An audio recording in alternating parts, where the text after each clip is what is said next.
Okay, thank you. Good evening and welcome to the Board of Selectmen's meeting. This open meeting of the Town of Auburn Board of Selectmen is being conducted remotely, consistent with Governor Baker's executive order of March 12, 2020, which suspends the requirement of the open meeting law to have all meetings in a publicly accessible physical location. Further, all members of public bodies are allowed and encouraged to participate remotely as long as reasonable public access is afforded so that the public can follow along with deliberations of the meeting. For the public to join the meeting remotely by telephone, please call 1-408-650-3123 and enter access code 235-235-861. Or you can join via computer at https://global.gotomeeting.com/join/global.go-to-meeting.com/235235-861. As a preliminary matter, this is Doreen Goodrich, Chair of the Board. Please permit me to confirm that all members are present. I will do this by calling your name. Please reply in the affirmative. Mr. Berthium? I saw he said yes. Mr. Carpenter? Yes. Mr. La Liberty? Yes. Mr. Wren? Present. And town officials participating, Town Manager Julie Jacobson? Assistant Town Manager Ed Kaznovich, and Administrative Assistant Sharon Kwiatkowski. We know she's on, she's logged on. We do have a few public hearings on the agenda. So for those, I want to confirm that we have a representative here. Is there a representative for the hearing for Patrick Mazda on the call? See, Neil Patrick, you are here for the Patrick Mazda hearing? Thank you. And is there a representative for Bar One and Sushi? Yes. Okay, we'll ask you, when we get to your hearings, we'll ask you to unmute and identify yourself. So thank you everyone for being here. I don't have any Ms. Grimo, are you still on? You are. So I know you had sent me. I know you had sent me the info on the ballot box. Do you want to just, while we have people's attention, talk about the ballot box and the early vote for a minute? Sure. So the ballot box, the official ballot box, was delivered today. It's right in front of Town Hall, probably about 10 feet away from the regular mailbox. You surely can't miss it. You'll see that first. So anybody delivering a ballot that doesn't want to bring it to the post office, they want to know that they brought their ballot to Town Hall and that it's not going through the mail, they can put it in that ballot box. It is anchored. Nothing can happen to it, and it is locked and secured. In addition, early voting in person starts on Saturday. It runs for 2 weeks. So Saturdays and Sundays will be 8 a.m. to noon. Monday will be 9 to 6. Tuesday through Thursday will be 9 a.m. to 3 p.m. And that goes from October 17th to October 30th. And it's at the Senior Center. And it is in the rear part of the Senior Center. So there is limited spacing. We will social distance. We will have plenty of poll workers, and it will be very safe to vote in person if that's what people want to do. Any questions, they can check out the website or give us a call. Thank you. And in addition to that, you can vote in person on Election Day at the high school. And the polls will be open from at 7 a.m. to 8 p.m. Okay, thank you. So our first item under public hearings and presentations application by Patrick Mazda for a motor vehicle Class 1 license located at, and a Class 2 license and auto repair license at 189 Washington Street. Is there a motion to open the hearing? I'll make that motion. Thank you. Is there a second? So Mr. Berthew made the motion. Mr. Liberty seconded the motion. All votes will be taken by roll call. Mr. Berthew?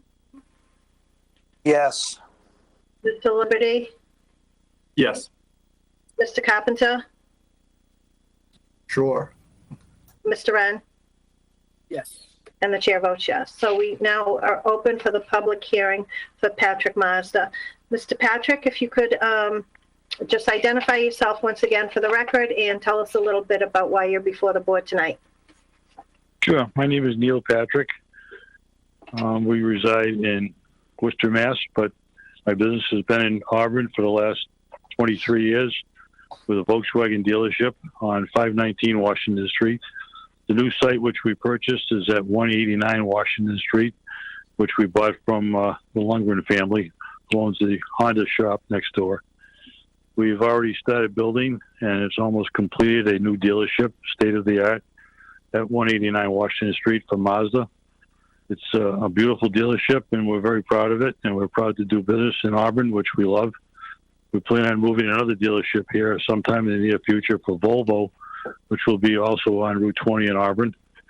But this new location is going to be fabulous. We've got the grounds already up.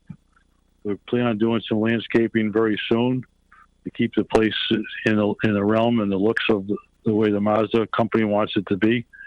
It's be probably a second to none dealership anywhere in this area. Or if you can just go by and see the specs on the dealership, it's dynamic. We plan to employ over 50 employees, all new people for the most part, at this dealership, which will be all local people, I'm sure. And we do things right. You can see our track record. We've been in business for over 50 years in the Worcester area. And my son and nephew will be running this dealership themselves as general managers and dealership owners, along with my brother and myself, supervising, and we'll retain the ownership of the real estate. So I'm sure you'll be proud of the way we go about building this dealership, and I'm sure you'll love every part of it. There's nothing not to like. And we'll do things the right way for Auburn and ourselves. So we enjoy doing business here and plan to be here a long time. So Thank you. That would be it. Thank you so much. Do any board members have any questions or comments regarding these applications? Scott Wren, through the chair. I was on the planning board when this project first went through. I would agree with Mr. Patrick's statements. They did everything we needed to them on planning board, and the facility does look great. I drove by just last week, and it's going to be a nice site. So that's all I got. Thank you. I would agree with you. Is there anything else? Is there any public comment on this? Seeing none, is there a motion to close the hearing? So move.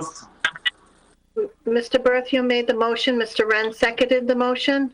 By a roll call vote, Mr. Berthew? Yes. Mr. Carpenter? Yes. Mr. Liberty? Yes. Mr. Wren? Yes. And the chair votes yes. Is there a motion regarding the first application for the motor vehicle Class 1 license?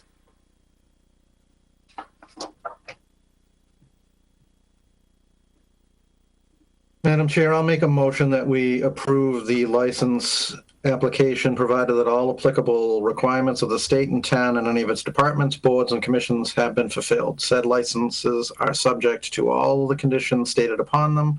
Failure to comply with any and all conditions shall invalidate the license and render it null and void, and with the conditions of the DCG to be placed on the license. Thank you, Mr. Carpenter. Is there a second on that? I see a second from Mr. Liberty. By a roll call vote, Mr. Berthew? Yes. Mr. Carpenter? Yes. Mr. La Liberty, Yes. Mr. Wren, Yes. and the chair votes yes. Mr. Patrick, we wish you the best of luck with your new dealership. Well, thank you very much. I really appreciate it. I'm sorry, we have one more business to take care of. Okay. Is there a motion for the Class 2 license application? Madam Chair, I'll make a motion that we approve the license application provided that all applicable requirements of the state and town and any of its departments, boards, and commissions have been fulfilled. Said licenses are subject to all conditions stated upon them. Failure to comply with any and all conditions shall invalidate the license and render it null and void, and with the conditions of the DCG to be placed on the license. And Mr. La Liberty, is there a second? Mr. La Liberty? I'll second it. Okay, Mr. Berthium seconded that. So by roll call vote, Mr. Berthium, Yes. Mr. Carpenter, Yes. Mr. La Liberty, Yes. Mr. Wren, Yes. and the chair votes yes. Thank you, everyone. And Mr. Patrick, we wish you the best of luck. Thanks again. Thank you. Appreciate your help. Okay, it's an honor. Okay, Thank you. you again. Bye-bye. We have no communications under Board of Selectmen general items. We have a common victualers license for Bar 1 and Sushi located at 850 Southwood Street in Auburn. You have the enclosed documents. Would the representative for Bar 1 and Sushi please identify yourself? My name is Attorney David Shablin, and I represent CZW LLC, which intends to operate Bar 1 and Sushi. Thank you. To see here. Attorney Shablin, could you just tell us a little bit about the operation there? I know that we have at least one new member since we approved the liquor license. Sure. And by the way, I'm here with Lou Main Chia, who's one of the managers of CZW LLC. And the LLC is proposing to operate a Chinese and sushi restaurant at 850 Southbridge Street, which is the West Side Plaza in Auburn. The name of the restaurant is going to be Bar 1 and Sushi.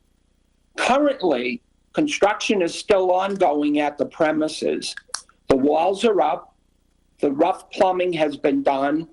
The rough electrical is in, and the floors are down.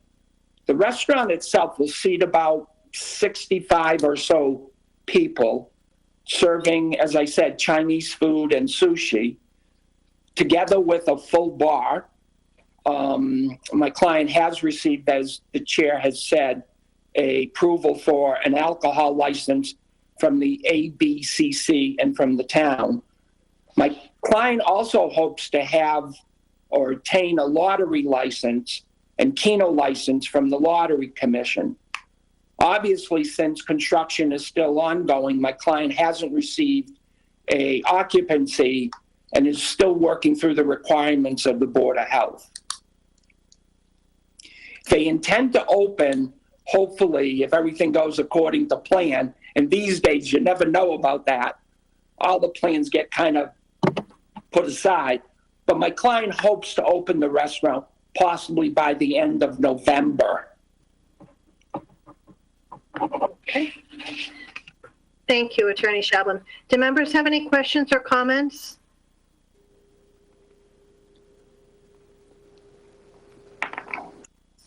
Seeing none, thank you, Attorney Shablin.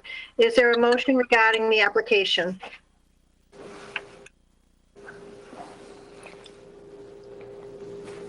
Madam Chair, I'll make a motion that we approve the license provided that all applicable requirements of the state and town and any of its departments, boards, and commissions have been fulfilled. Said license is subject to all conditions stated upon it. Failure to comply with any and all of the conditions shall invalidate the license and render it null and void, and with the conditions of the DCG to be placed on the license. Thank you, Mr. Carpenter. Is there a second?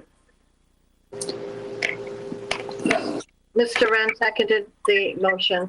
By a roll call vote, Mr. Berthium, Yes. Mr. Carpenter, Yes. Mr. La Liberty, Yes.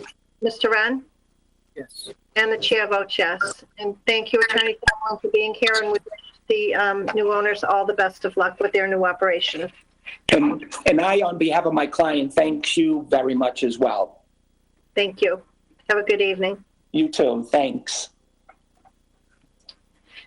So I'm just going to check in with the town manager at this point. I know we have a lot of people on this call. Are the majority of the people on this call here for the special town meeting warrant article number 2, or is there something else that we take out of order?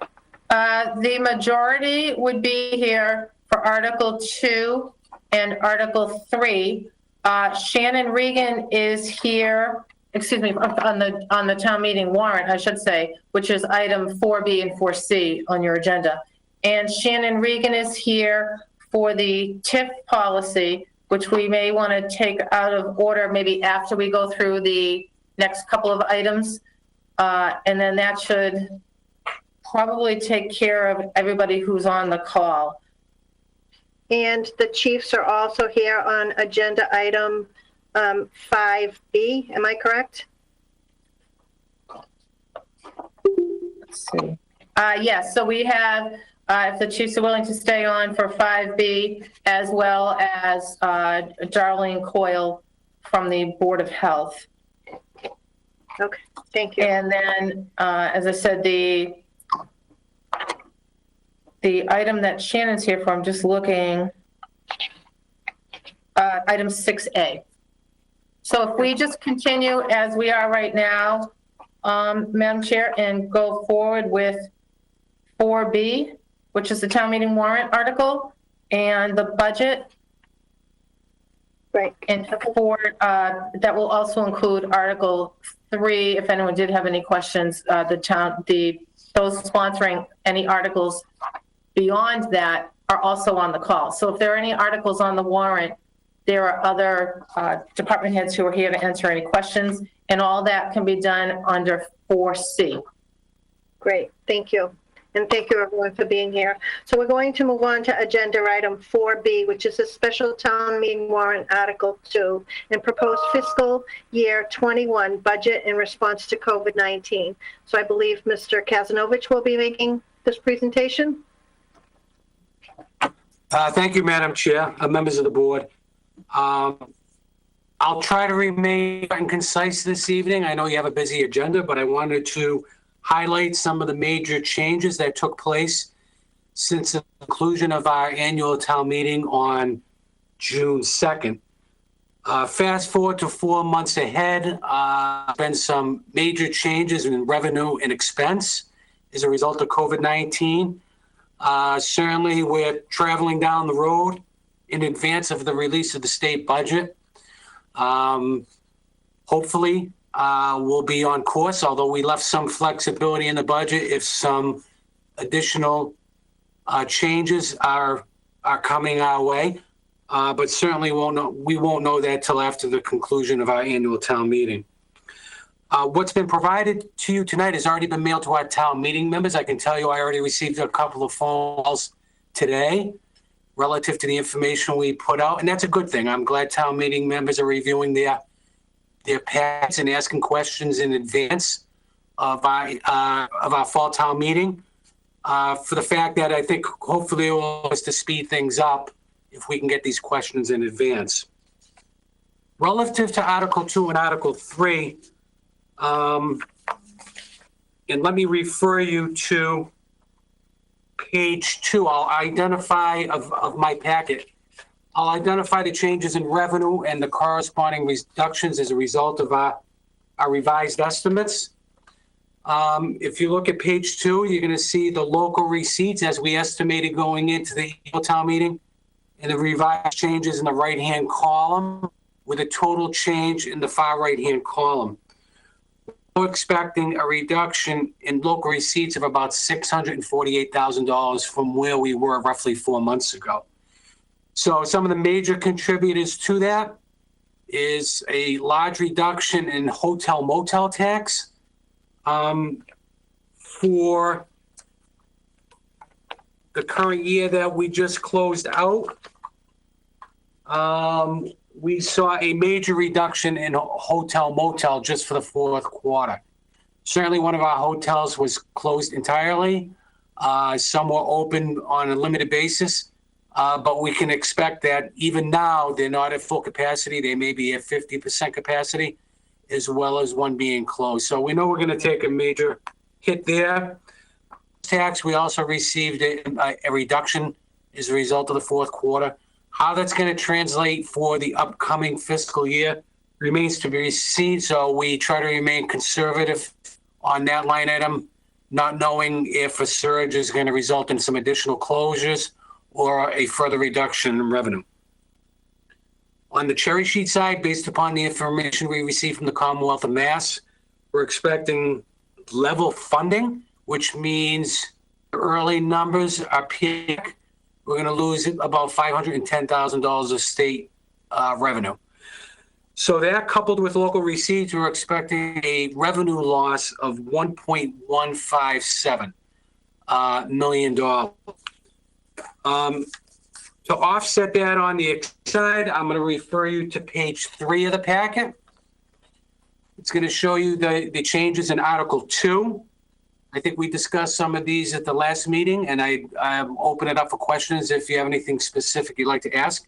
But we have total proposed amendments to Article 2 of $820,650. So you can see ATM values, annual town meeting values, fall town meeting, and in red, that would be an indication of a reduction. In black, it's an increase in the request.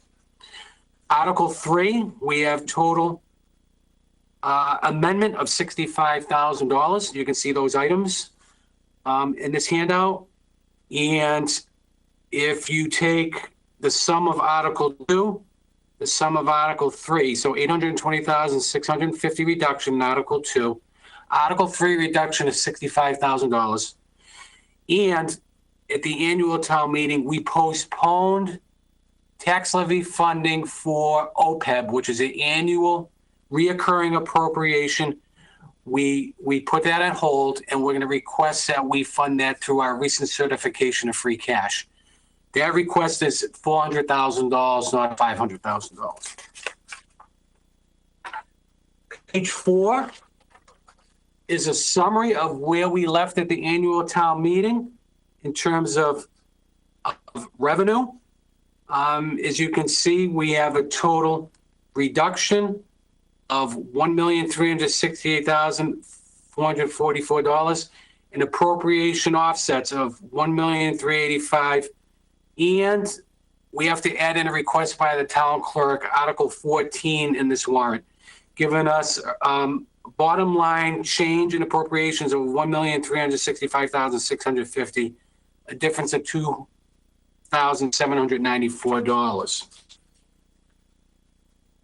This budget that has been revised at the annual, we're cognizant of the fact that our residents are feeling the pinch due to COVID-19. We have high unemployment. It's a difficult time, so we try to hold the line on the level of taxation that we're passing along to our residents and our business owners. This budget, going into the annual town meeting, we were taxing at a rate of 1.47% out of 2.5%. We're able to mitigate that through additional cuts by about $228,000, bringing our level of taxation down to 0.57% out of 2.5%. So that's a good thing. So we're taxing just a little above 0.5% of 2.5%. I think that's one way we're offering our residents some relief. I know Chairman Carpenter asked for some options on relief.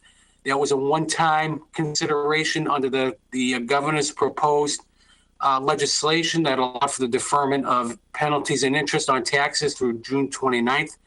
There is no other relief bill out there that will allow us to do that, but certainly we're going to keep an eye on that to see if that's a possibility at any time during the fiscal year and whether or not we want to take advantage of that.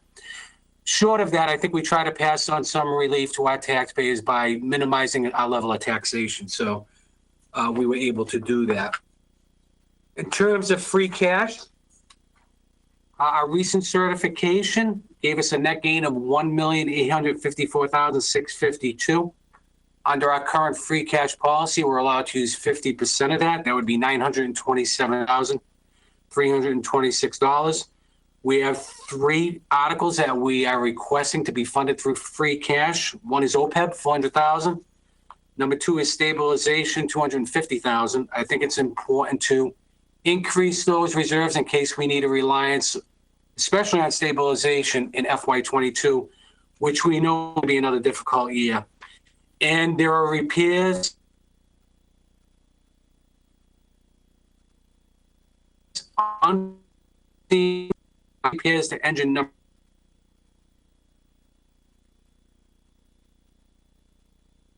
3 that require a estimate of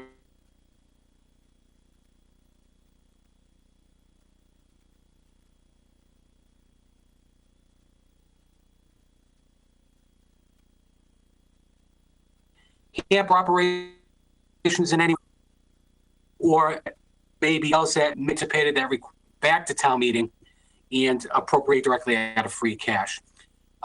So, Madam Chair, members of the board, that's a sum of Articles 2 and 3 on the warrant. I'd be happy to answer any questions. Mr. Kazanovich, your sound broke up just a bit when you were finishing your presentation. Could you tell us once again the 3rd article that you're using the free cash for? One was There's a request. Go ahead.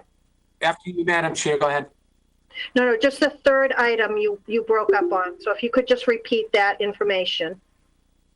Okay. Can you hear me now? Is the sound okay? Yes. Okay. The 3rd item to be appropriated from free cash is a warrant article submitted by the fire chief for the repairs on engine number 3. So like the tower, the rails under the engine are all rusted out. We're trying to get an additional 10 years out of that truck. I think there's a replacement for that truck programmed currently in the 5-year CIP. Certainly cannot get to that now. And it would take some time to manufacture that truck as well. So this was the preferred course of action after discussions with both the fire chief and the deputy. And certainly, even with an appropriation of $130,000, it's going to take some time to repair that truck. So it is now out of service, and there is another engine, a backup engine in its place to service our community while that truck will be repaired once this article is passed by town meeting. Great. Thank you so much. Great info. Do any members have any questions or comments on Mr. Kazanovich's budget presentation regarding town warrant? Madam Chair, I have a few.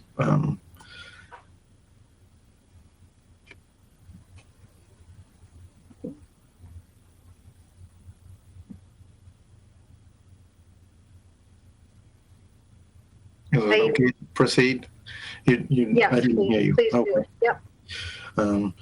Thank you for the packet, Ed. It was excellent, and it really highlighted a lot of and allowed us to track it. Or allowed me to track it. I shouldn't speak in the plural. So thank you for that. It was very helpful. So I just have, I think, 3. So one is on the streetlights, the reduction in $20,000. How is that going to affect the program going forward? Great question. So, Mr. Carpenter, I can tell you that as a result of the replacement of the LED lights, we saw a savings. Last year, certainly it was a partial year. I think there may be some additional savings above and beyond what we peeled back, but we don't have a full year's worth of history, so I'm a little reluctant to do that at this time. Certainly, I think we're seeing the benefit of that. The streetlight project has been completed. We are expecting some energy credits to come back to the town as a result of that project that we haven't seen yet. That will be applied against our short-term borrowing to minimize the amount of money that we have to go out and permanently bond as a result of this project being completed. Okay, thank you. The other one is the minibus gas. That seems like a stiff reduction. Are they experiencing such a drop in service? So there has been a drop in service. Certainly, there hasn't been no expenditures for the first quarter of the fiscal year. I think service has resumed on a limited basis. We've talked to the senior center director relative to those cuts. She felt as though that was she said she supported that reduction. If there happens to be an uptick in the level of service that may result in some further fuel charges, we have some flexibility by looking into the formula grant and possibly charging some of those gas charges there if need be. Okay, thank you. And the last would be on the road program, the road reconstruction program, and just in general, I mean, that's a pretty significant cut. How is that going to affect the program going forward? So with discussions with Mr. Coyle, he felt as though, I think we had to make some difficult cuts this year, especially in 21, in an effort to maintain a level of service that our community is expected. So without going into labor, we try to do it through some other cuts. So Bill felt as though, and Bill is present, so he may want to chime in if need be. We came to the conclusion, we actually were going to cut it by $200,000, and we actually reduced that as things moved along. So it wasn't as severe as we had first planned, although there's an understanding going forward, and we've had these discussions with the department heads as well as the school committee, because we stripped back OPEB as well, that those areas would be looked at first before there's operational growth in other areas of the budget. So this is a one-time hit against those line items. We fully intend on restoring those when we can. Don't know if we're going to have the resources to do that in FY22, but that's the long-term plan.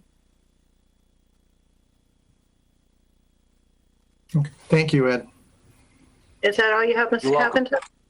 It is. Thank you. Thank you so much for those questions. Any other member comments or questions before we move on?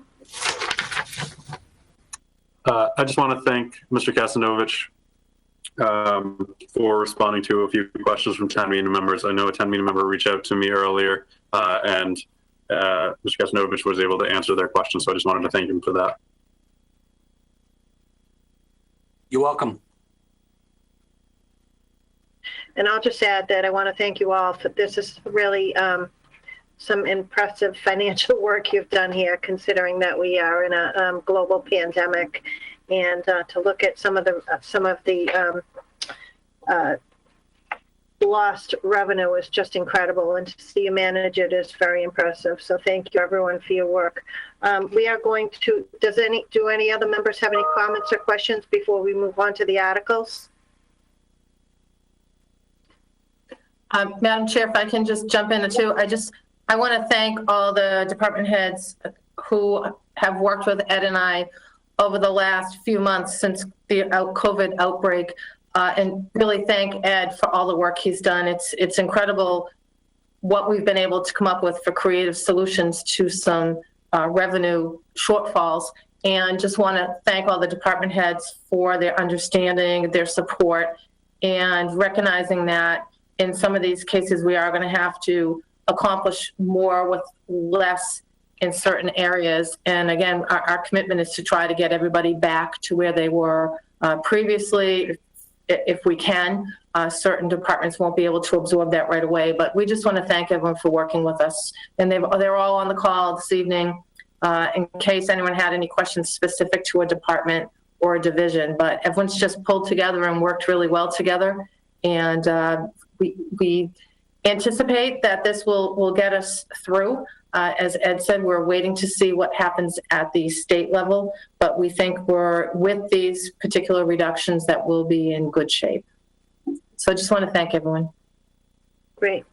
Thank you. So we'll move on to the warrant.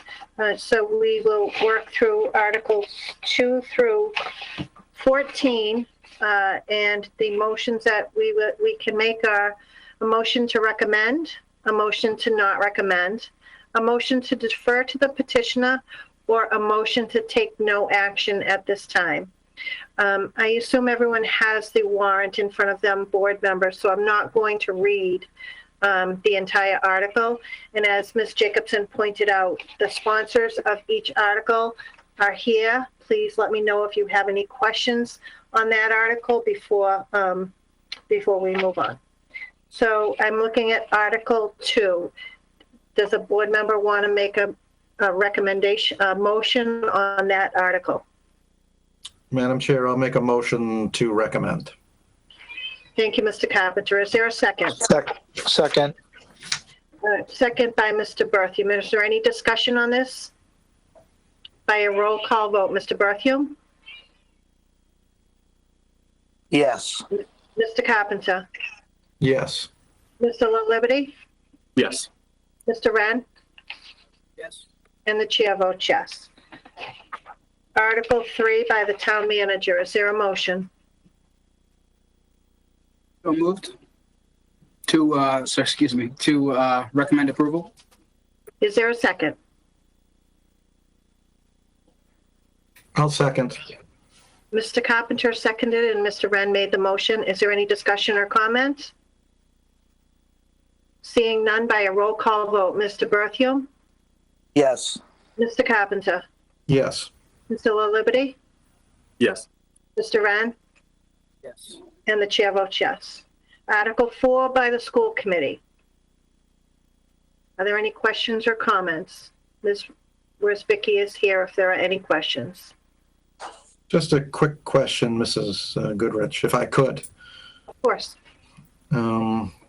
So the district-wide truck, is that going to be moved to a different time within the 5-year period, or is this substitution a permanent substitution within the CIP? If I could speak to that, Madam Chair. Yes, thank you. Hi, Cecilia Worsbicky, Business Manager for the School Department.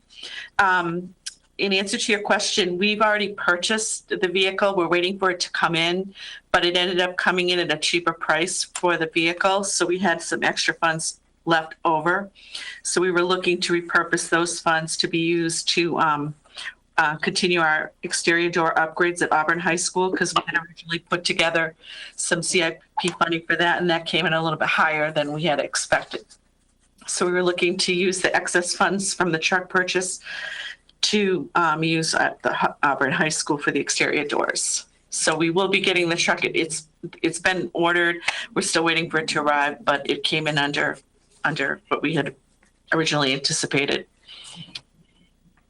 Okay, thank you. Thank you. Is there anything else on this article? Is there a motion? Madam Chair, I'll make a motion to recommend. Is there a second? Second. By a roll call vote, Mr. Berthium? Yes. Mr. Carpenter? Yes. Mr. LaLiberty? Yes. Mr. Wren? Yes. And the chair votes yes. Article 5, also by the school committee. Are there any questions or comments? Seeing none, is there a motion? Wren, I'll make a motion to approve, to recommend approval. Mr. Wren has made a motion to recommend. Is there a second? Second. Mr. Berthium has seconded. Are there any questions or comments? By a roll call vote, Mr. Berthium? Yes. Mr. Carpenter? Yes. Mr. LaLiberty? Yes. Mr. Wren?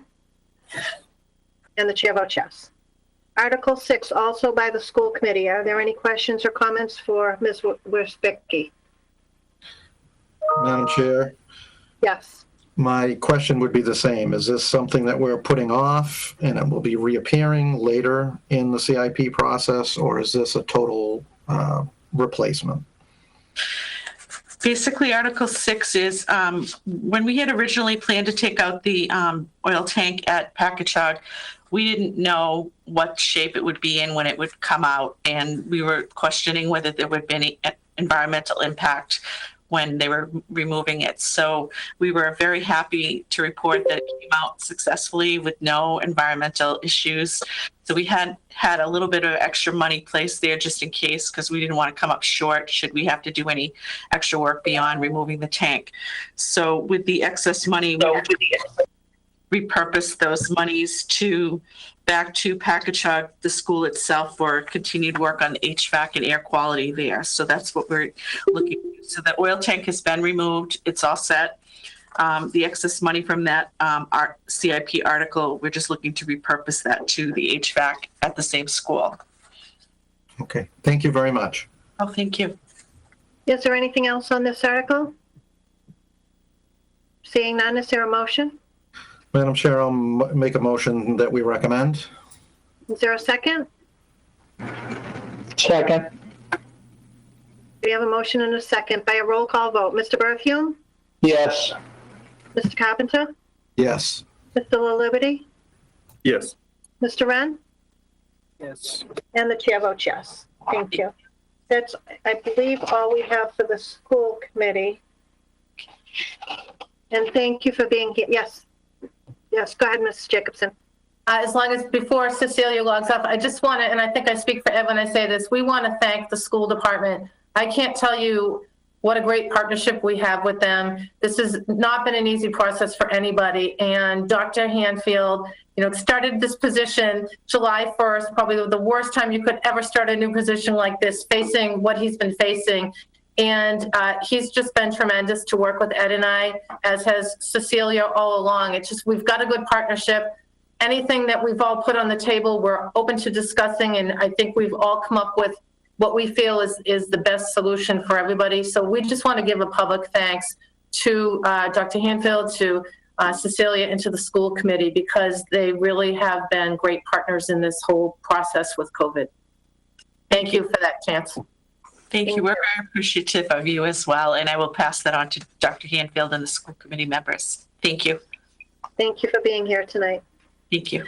Moving on, we have Article 7 by the fire chief.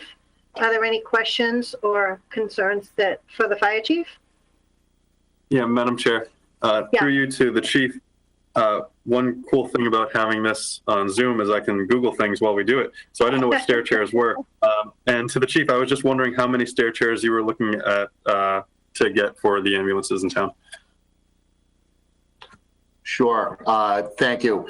So we're looking to get a total of 3 stair chairs. We own 3 right now, but all of the chairs we have are between 15 and 20 years old.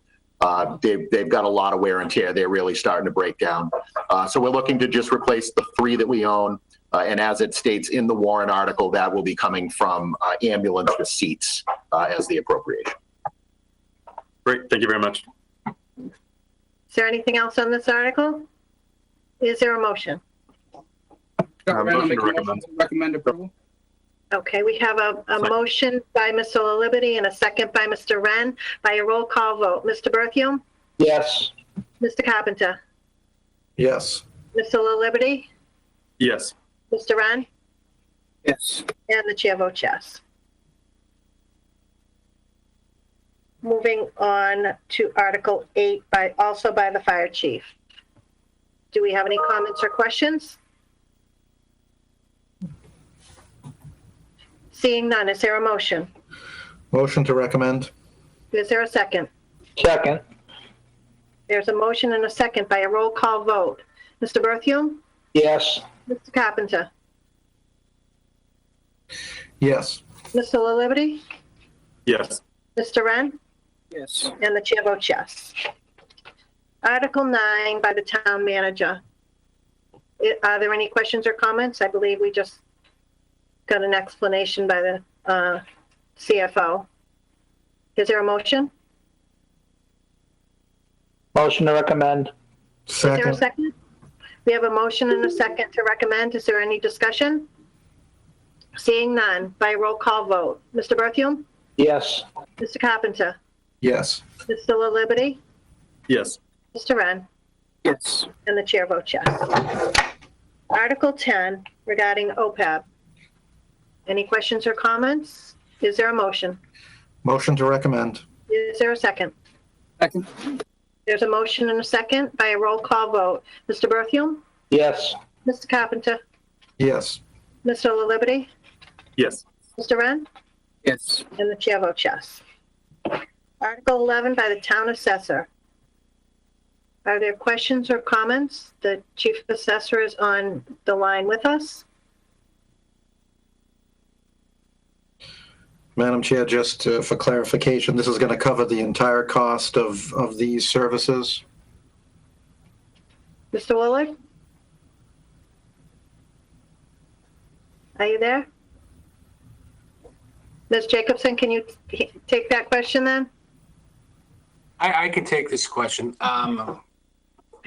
So this $20,000 is being requested because we know we're going to have a potential devaluation of property values and personal property as it relates to commercial industrial, personal industrial class as a result of COVID-19. They are valued differently than residential properties. They're valued on an income approach, and certainly we know that there was a major disruption in operations on a commercial industrial business owners. So we're trying to get ahead of this, and certainly these updated values are required for FY22. So they have to be submitted and certified by DOR by September of next year, which means we have to get this underway by the spring of this year. Thank you. Are there any other questions? Just a follow-up, if I could. Certainly. This is covering the full cost, Ed, or it's not? This would be the full cost as projected by Chief Assessor after having consultations with their vendor who supports these values. Thank you. You're welcome. Is there anything else? Is there a motion? Motion to recommend. Is there a second? Second. We have a motion and a second by a roll call vote. Mr. Berthium? Yes. Carpenter? Yes. Mr. LaLiberte? Yes. Mr. Wren? Yes. And the chair votes yes. Thank you. Article 12 and Article 13 about the town clerk. Do we have any questions for the town clerk? Okay, we're looking at Article 12 right now. If there are no questions or comments, is there a motion regarding this article? Make a motion to recommend. Second. We have a motion and a second to recommend. Are there any questions or comments? Seeing none, by a roll call vote. Mr. Berthium? Yes. Mr. Carpenter? Yes. Mr. LaLiberte? Yes. Mr. Wren? Yes. And the chair votes yes. Article 13 by the town clerk. Are there any questions or comments? Motion to recommend. Second.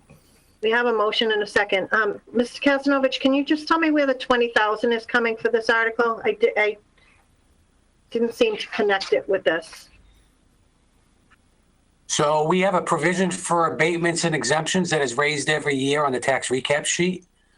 It's typically in the vicinity of $450,000 to $500,000. It's typically a percentage of our total levy. Our abatements and exemptions come out of that account.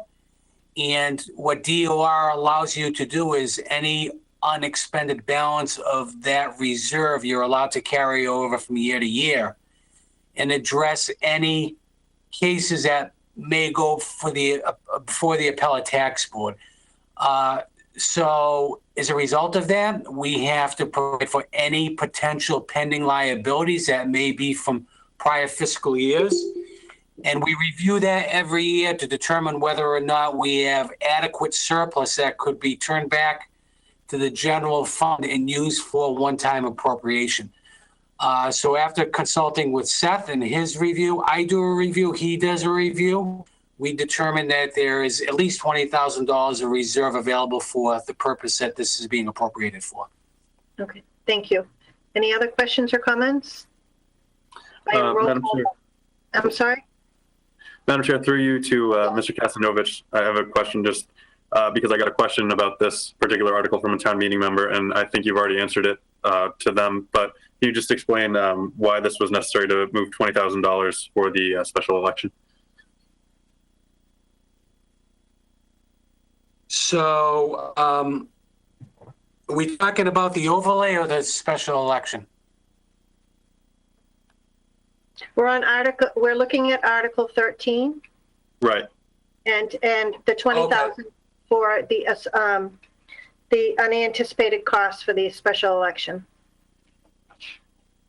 Okay.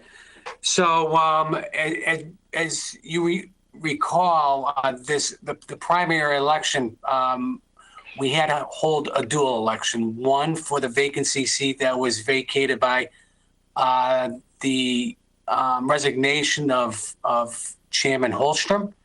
That in itself, those ballots, that standalone election was estimated, and I know Deb's on the dashboard, so she can chime in. That the cost of that alone was about $8,000 to $10,000. In addition to that, the mandates under the early voting requirement for the processing of the mail-in votes and all the mandates that go along with that has generated some additional costs, some of which gets reimbursed by the Commonwealth, some of which does not. So this is a best estimate from Deb, the town clerk. And Deb, if I missed anything, feel free to add to the comments that I just made to the board.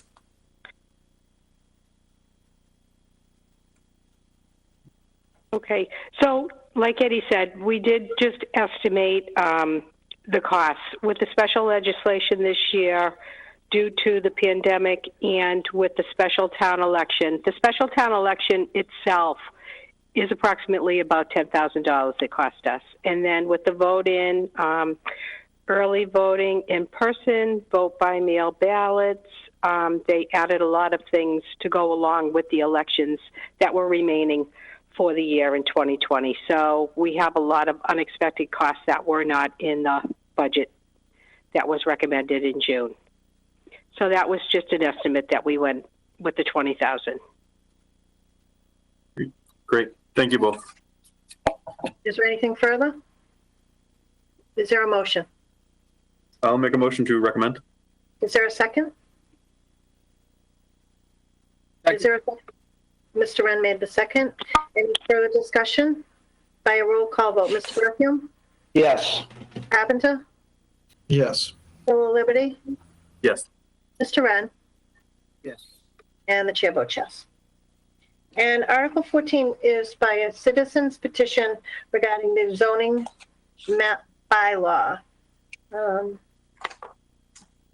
Do members have questions, comments? Madam Chair. Yes. So I have a couple of questions about that. First of all, looking at the map, and if I'm thinking of the right road and area, that's a pretty narrow road that goes behind, I believe, like Kentucky Fried Chicken, and also that is also going to be a road that if you follow that road, I believe all the way down to the end of it will be that new housing development. So my question is, and it might be to Mr. Coyle, and I hope I'm not putting you on the spot and you can get back to me. But seeing now that wants, we're looking to change that to commercial land. What does the town have for plans for maybe working on that road, making it wider? It seems like we're going to probably get more traffic in that area, or am I completely wrong there?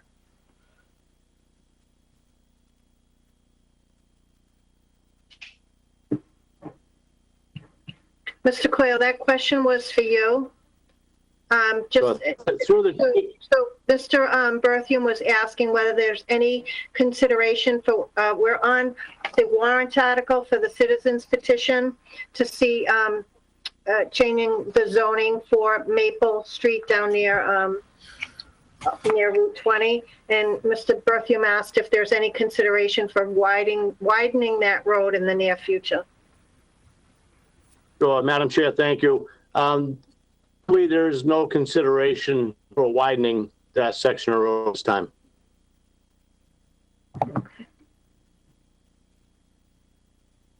As a follow-up to that, Madam Chair, I guess I'm right now, there's a few houses down that way.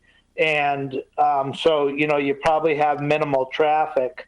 It looks from the map like that's a pretty good size lot that they're looking to turn commercial. And I don't know what, what they're looking to build there or what have you, or what kind of traffic we're going to allow. But I don't know, that just seems to me, and I'm not trying to stop this from happening. I'm very concerned with the blindness of that street, the narrowness of the street, that we stop putting commercial buildings there and having a lot of traffic. So this may be a concern for, another meeting. Again, I'm not trying to stop this from going commercial, but it is something that I think that we really need to consider if there's going to be much bigger traffic volume. I think we're already going to see a bigger traffic volume once that new development is put in place. So, and that might be a consideration, when allowing somebody to go in there, that, they have to maybe give up a little space so that we can widen the street or something. I don't know how that all works, and not going to pretend to be an expert at that. Just a concern of mine. Madam Chair? Yes, who's caller 8, please? Chief Lucas? Oh, certainly, Chief, go ahead. I wasn't aware of any new development potentially going in there with respect to a commercial property. I share in Mr. Berthium's concern regarding the street. Before I could get behind that and support that, I think I would need to know what specifically is looking to open up there, and I would probably be requesting a traffic study. Thank you. So go ahead, Mrs. Jacobson. I just want to be clear. I don't know, and Shannon, jump in if you already know, but I believe this was referred to the planning board because they have to have a public hearing on it. So I don't know if they've had that yet or will have had it by the 27th of October, but these are issues that the planning board will be looking at. I can also tell you that the attorney for the citizens petition will be at town meeting and wanted to give a couple-minute overview of this and be available to answer any questions. Because again, this is a citizens petition, so this was not a town petition. Shannon, I'm sorry to put you on the spot. Do you know when the planning board may be? I want to say that they're reviewing it tonight, actually. I know they have a meeting at 7 tonight, so I believe it's tonight. So it should be done in plenty of time. So thank you. I'll just remind board members that one of the options that we do have is to defer to the petitioner. I know personally, I'm not prepared to support this article. I think there are a lot of questions that have been raised, and I think that we're further seeing the encroachment of commercial property into residential areas, and I think this is certainly worthy of a discussion of the people who are going to make this decision.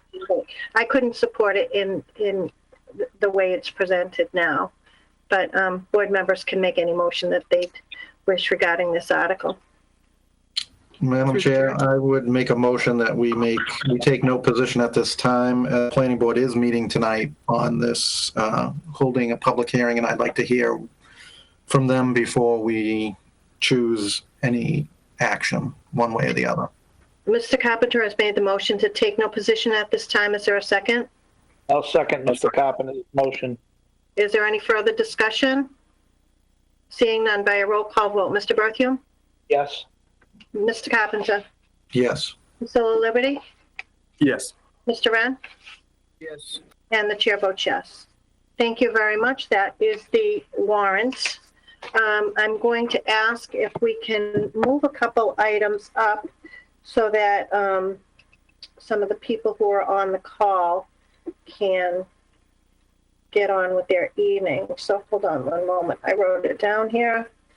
Could we move up agenda item 5?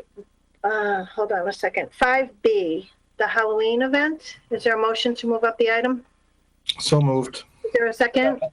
By a roll call vote. Mr. Berthium? Yes. Mr. Carpenter? Yes. Mr. Liberty? Yes. Mr. Wren? And the chair votes yes. So we are now on Town Manager item 5B, Halloween 2020 event. I know that the Town Manager is going to speak to this, the Chiefs are going to speak to this, and the Board of Health, Ms. Coyle, is going to speak to this. Go ahead, Ms. Jacobson. Thank you very much, through the chair. I just want to make sure, can you hear me? Yes. My mic back on? Okay, great. So there was a memo in your packet related to Halloween, and I won't go through the whole memo, but I'll just try to summarize it. Town administration has been looking at the issue of Halloween for the last, I'd say for the last 4 to 6 weeks. We understand that it's one of those events that are celebrated by families and children, and people love it. It's a fun event. It's a nice family event. The children look forward every year to dressing up and getting their candy. But the reality is that we're still in the midst of a global health pandemic. And the second reality is our numbers in the state and in Auburn are starting to increase. Not unexpectedly. This has been predicted for a while that this would happen. And as we head into flu season, we believe it's going to continue to increase our positivity rate. Auburn has been in the yellow zone, which is it's tier 2, starting from the worst being red, yellow being the next, then green, then gray. So we have been in the yellow zone for 3 weeks now. We get our numbers tomorrow, so we'll see. So it definitely has been a trend. A couple times, I believe, and I can turn to Ms. Coyle after, but I believe there are a couple of concerns sometimes that we might even be hedging up to the red. So we are seeing an uptick. I know Chief Coleman has said that he is back. His crews are back to almost on a daily basis, picking up a COVID patient or a COVID potential case every single day from the ambulance. So our concern is that, number one, the CDC has classified door-to-door traditional trick-or-treating as high risk. And the CDC has come up with recommendations for different safe ways for families to celebrate. Our feeling is that in a global pandemic with the health concerns, that in lieu of traditional door-to-door trick-or-treating, we thought it would be nice to provide a safer alternative for our families. So we are thrilled to tell you that we have partnered with Faith Church and Cub Scouts Troop 53, and we actually asked if we could partner with them on their trunk or treat event. They've held this event the last couple of years, very successful. We wanted to expand it and hopefully be able to take more vehicles and therefore serve more people in the community. And we wanted to do this to provide an alternative to traditional door-to-door trick-or-treating. Door-to-door trick-or-treating does carry with it risks. I would also say nothing is risk-free, but we believe that this trunk or treat event provides a great alternative for families and children. It is contactless candy delivery. It's really a unique system that the Faith Church had worked out, and we are going to be holding it at the Pappas Recreation Complex on Halloween, which is a Saturday, October 31st. And it will run from 4, originally we were looking at 4 to 7, now we're looking at 4 to 8. So we figure we're going to be able to service about 650 vehicles. This will be by reservation only, and the Faith Church in the town will be meeting, I believe, tomorrow or the day after to finalize our plans, and people will have to register for this event. People will stay in their cars. They'll get dressed up in their costumes. They'll have to keep their masks on as they come through in their cars, and we'll have up to 50 vehicles that will also pre-register to park at the Pappas complex, and they'll be lined up along the route in the Pappas complex. So there'll be one way in and one way out. And basically what happens is the people who are in their vehicles will fill their trunks with candy. We're asking everybody who participates as a vehicle to buy a minimum of 1,000 pieces of candy. We actually have some town departments that are going to be participating as well, police, fire, DPW, and DDIS.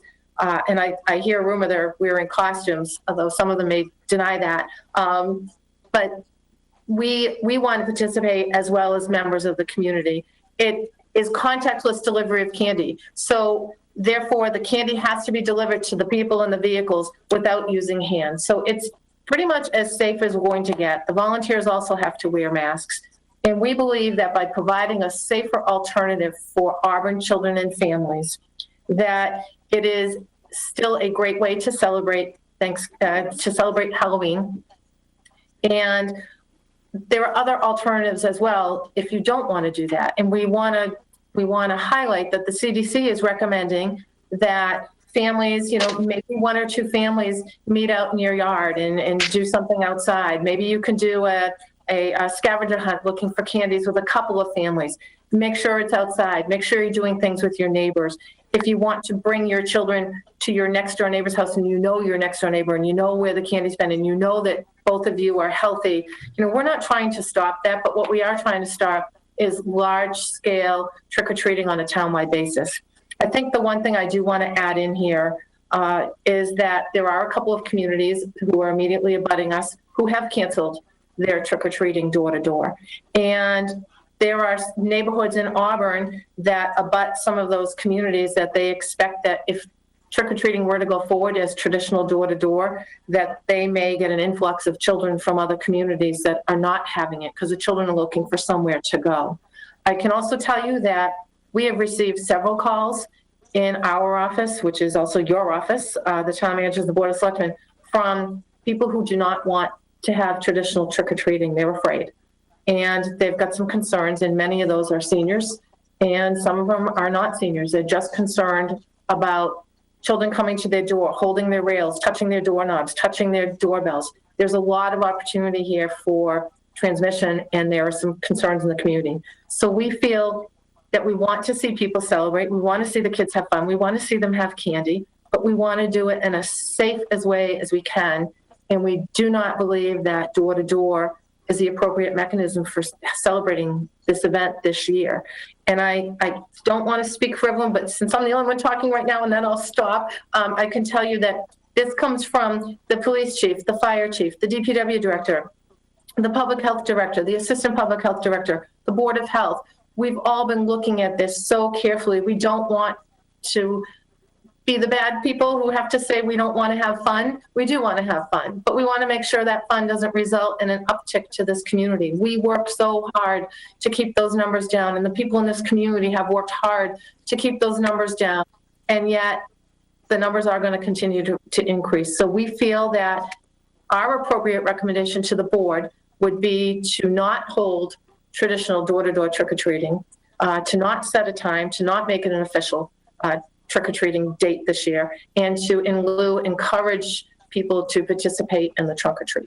So I think that summarizes most of it. I know you all have the memo on this, and there are other details that will be released on how this is going to work, but I also would jump in and ask, I know the fire chief had some pretty strong concerns about it, and the Board of Health as well. So I would turn it to others to add to this conversation.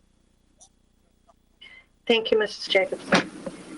And I know traditionally what we've done before we've had a global pandemic is to look to the chief of police for his recommendations on Halloween. So I'm going to turn to Chief Slucas first to hear from him. Then I'll turn to Chief Coleman and then Mrs. Coyle. Chief Slucas, please.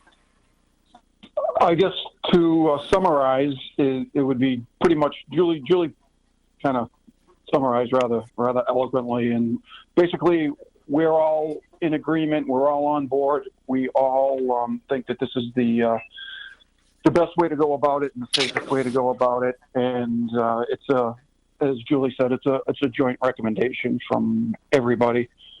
And hopefully you guys vote to adopt that recommendation.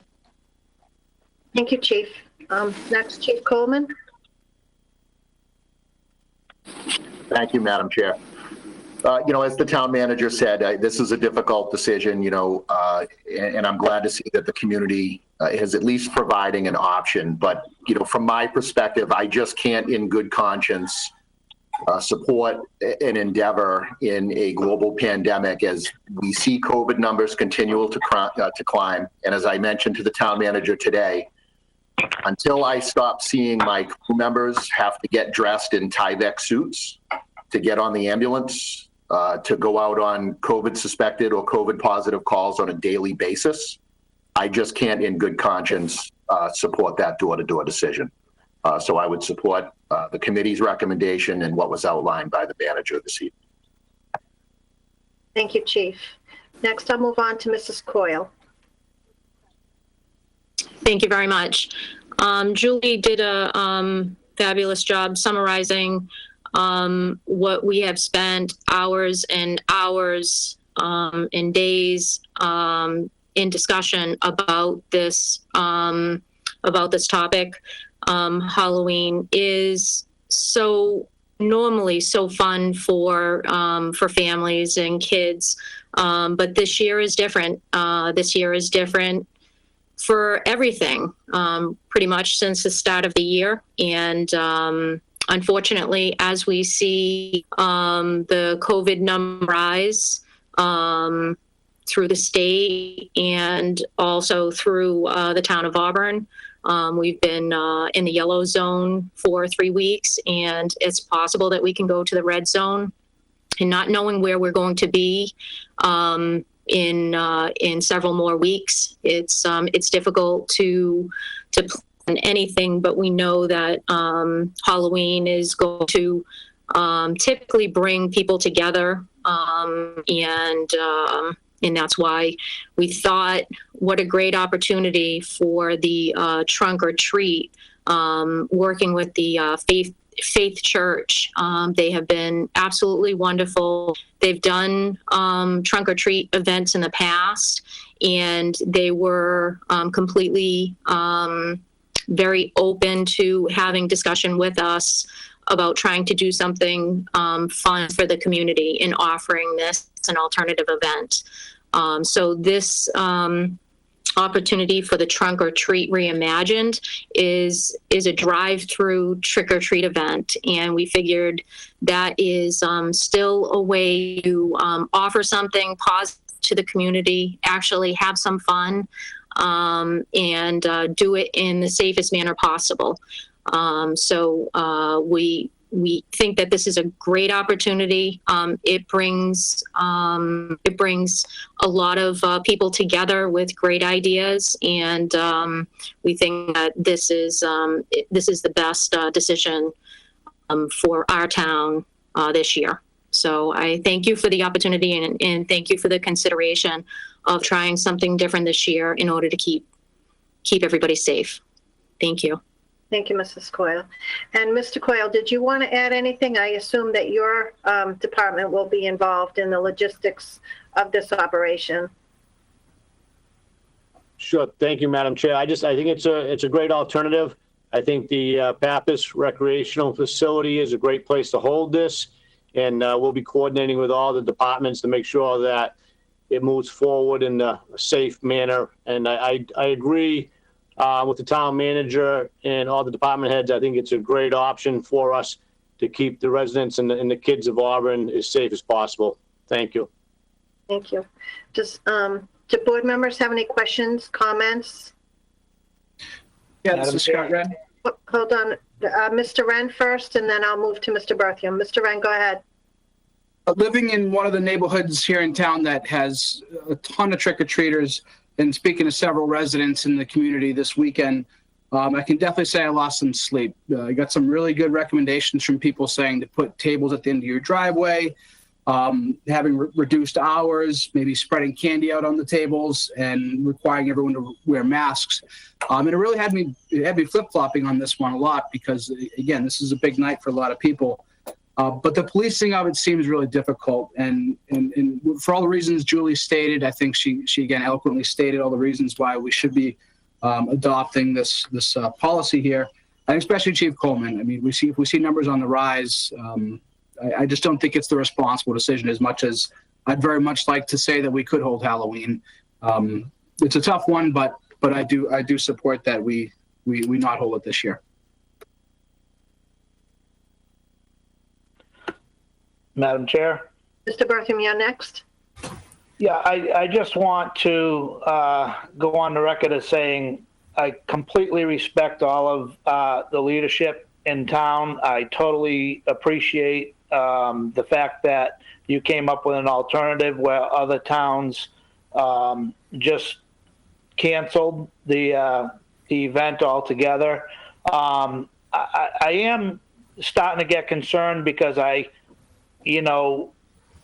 we see all kinds of different reports, and mostly I respect what Chief Coleman is saying, that I don't think being a firefighter, I don't think it's fun for a firefighter to have to get dressed up in a Tyvek suit because they know they're responding to a COVID symptomatic patient or a call. But I'm just hoping at some point we can start to realize that, when we're looking at the numbers here, I happen to know somebody that went to University of South Carolina this year as a freshman. They had over 1,000 people right up front that tested positive. They had no hospitalizations at all. And now they're going to where their numbers, I think they had closer to 2,000 at one point, and now that's been taken care of, and they're showing very little. I think that, and I'm not a doctor, I'm just giving my layman's opinion, that, at some point, this COVID isn't going to go away. It's not going to go away this year. It's probably not going to go away next year. People that are susceptible to it need to be careful. People that, want to get out and do things need to start to be able to get out and do things. I understand that we're still under governor's orders. I totally appreciate every single thing that you leaders have done. I respect all of you, and I'm going to totally support what your decision is. But I really think that we really got to start, looking at a lot of different things, listening to a lot of different people, and we need to start opening up our economy again. We need to start opening up, our social aspect again, or we're going to have more medical problems than just COVID. So, just my opinion, and again, I'm totally supporting you on this. I will vote to support you, and I totally appreciate the fact that you've come up with an alternative, and it sounds like a good alternative. Thank you. Any other board members want to comment? Madam Chair, if I could. Mr. Carpenter? Yeah, just a couple of questions. We are holding this at Pappas, or that's the plan. Are there any traffic orders or special circumstances that the residents on the Hill should know about as we're holding this meeting so we can get the word out? Are we doing no parking? Are we doing anything like that? Are there going to be patrols in the patrol offices directing traffic? Just trying to figure out what impact we're visiting on Packagug Hill. Madam Chair? Yes. Chief Lucas, If I may. Thank you. We're going to have several detail officers there directing traffic. We are going to be opening up the gate that is on the Curtis Street end of the complex. So we'll have one way in and one way out. We'll be directing people in as well as out. And we were originally looking at Lemansky. However, we looked at moving it up to Pappas as a possible alternative. And once we all started kind of brainstorming it and kicking it around, we figured out that Pappas was definitely the better of the two locations.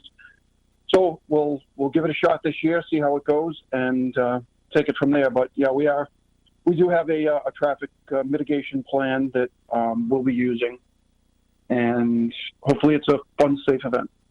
Thank you. Thank you. If I can just follow up with a couple. Absolutely.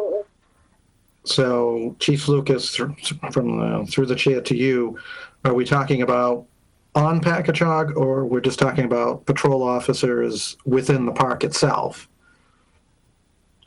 We're talking about officers at the entrance and at the exit point, as well as inside the facility itself. Okay. And through the chair to, I don't know who to direct it to, how many people, we're talking about 650 potential appointments, how many per hour are we talking about, and how are they being spaced? Through the chair, I can take that. This event, this is not the first year that this has been held. So the Baptist Church, Faith Church, based this on the actual numbers of prior years. They have done 167 cars per hour. That's moving them through fairly quickly. They were going to do a 4 to 7, and we extended it to 4 to 8. But people will get an appointment. When they register, they will get, I believe they're going to be getting a time that they'll go. So it will be spreading out when people are there. And again, you can only go if you've pre-registered and have a receipt to show that you've registered. Did I miss anything, Bill or Darlene, on that aspect of it? That's correct, Julie. That's my recollection. Go ahead, Mrs. Coyle first. Thank you. Yeah, so when somebody who's interested registers for that, they are going to get an approval through the Faith Church. They have a system that they have already set up, and that will be active once we get if the Board of Selectmen considers approval of this, we will move forward on our end with Faith Baptist to be able to get the wheels in motion for the registration and how people will be able to basically buy a ticket for it. Yeah, my big concern is I realize that this has been held. It's been held by a private organization in Lemansky. Under totally different circumstances, where this is the first time it's on Packagug Hill, and I know there's sensitivities for the residents up there in how we use Pappas as it is. So, you know, how many people are going to be on that street? Are they going to be queuing up? Are there, we do have to think about the residents who live up there as well, as to what kind of inconvenience they're going to face. And I know when we approved Pappas, we said, that exit on Curtis Street would only be opened in the case of an emergency. So, that I understand why we are potentially doing that. And I'm hoping that the residents on Curtis understand that, but that does seem to be a bit of a breach of what we did say as a community to them when we placed this property as a recreation. So I'm not opposed to it. I think it's a great idea. Frankly, I think it's better. You can control things rather than just going to random strangers' houses. And we have certainly seen children affected negatively health-wise by going door to door in the best of circumstances. My concern is just the impact on the neighborhood up there, as well as Curtis Street is a very narrow street. There are no sidewalks on Curtis Street. I just worry, people are not going to be used to this level of activity in their neighborhood. But it is one night and it is for a good cause. So I appreciate everybody's planning, and I will, look forward to hearing further details. So I just, I wanted to follow up on one of Mr. Carpenter's questions, just to be sure it's answered for the record. There will be no parking for this event. Am I correct? This is just a rolling event. So there will be no parking on Curtis or Packagug Street. There may be cars in queue, but there will be no parking. Am I correct? That is correct. And people are not allowed to get out of their vehicles either. So the only cars that are parked are the 50 that are parked inside the park who are actually distributing candy through their trunks.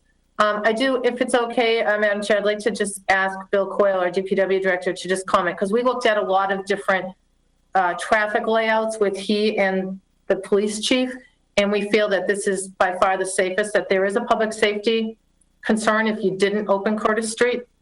And under the planning board, the chief does have the right to open it if he feels there's a concern. Go ahead, Mr. Sure, Coyle. thank you. Through the chair, Madam Chair, when we spoke of Pappas, we looked at the site, and it's able to handle about 50 cars in the queue through the entire length of the Pappas facility. And based on the number of cars that they're expecting, 167 cars per hour, certainly we would anticipate some cars will be queuing along Packagug Street, I guess on the right-hand side, or as you're heading into the facility or heading towards Worcester on the right-hand side. Not unlike in the past where we've had cars before during Independence Day celebration, which were actually parked. These obviously aren't going to be parked. They're going to be queuing along that side, and police will be directing the traffic.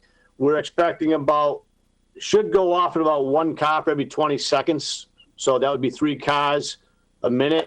So Curtis Street, the difference between this event and obviously Independence Day is nobody's getting out of their vehicles. There's going to be a rolling event. So all the cars exiting up Curtis Street will all be taking a left turn to go up Curtis Street. And we're looking at roughly 3 cars a minute or slightly less, which isn't a tremendous amount of volume. So again, nobody should be walking. So we do feel as though having a one-way in, one-way out pattern directed by the police is the safest way to conduct this. Thank you. I would also add that before the town got involved with the church, they were looking at other private sites to utilize. And some of those, I believe one of the sites was on Route 20, and I think there was another one they looked at on Route 12. And we felt that by using the Pappas facility, it was a much safer alternative for everybody. And as Bill said, allowed more cars to queue up actually inside the site versus some of the other sites that they were looking at. So we felt from an impact, a neighborhood impact, that, the Pappas facility does have the capacity to hold several cars. Obviously, it's a lot of people, but we also don't want these types of cars lined up along Route 12 or Route 20. There was a concern with that. Any additional comments, questions? I just want to say that I first of all, I thank you for working on this. What jumped out at me is that the CDC has put door-to-door trick-or-treating in the high-risk category.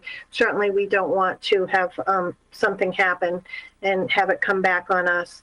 I'm also thinking, I'm one of the lucky parents that doesn't have to educate my child right now with the, in-person and remote learning. And we've just gotten school-age children who are your trick-or-treaters back to a plan that the school, school committee, school department has worked really hard on. And I just don't feel that we've been back to school in person long enough. Halloween is 3 weeks away to risk this. So you have my full support on this. I, as you said, encourage neighborhoods to do their own little things. I mean, Mr. Wren knows, when you're in a neighborhood, the people, their health issues, their concerns, and you're cautious around those people. But I thank you for the work that's gone into this. If it logistically can work the way it sounds tonight, It'll be a great event, and it has my full support. Are there any other questions or comments? Just one last that I forgot to mention earlier. People that may be angry by this decision, I think this point is, I think it really matters, is a lot of people aren't going to be, a lot of households are not going to have their light on, even if we had allowed it. I just don't foresee that we're going to see much people handing out candy this year due to their own concerns. So if there's nothing else, is there a motion to support the Halloween 2020 event as presented and not schedule Halloween door-to-door hours?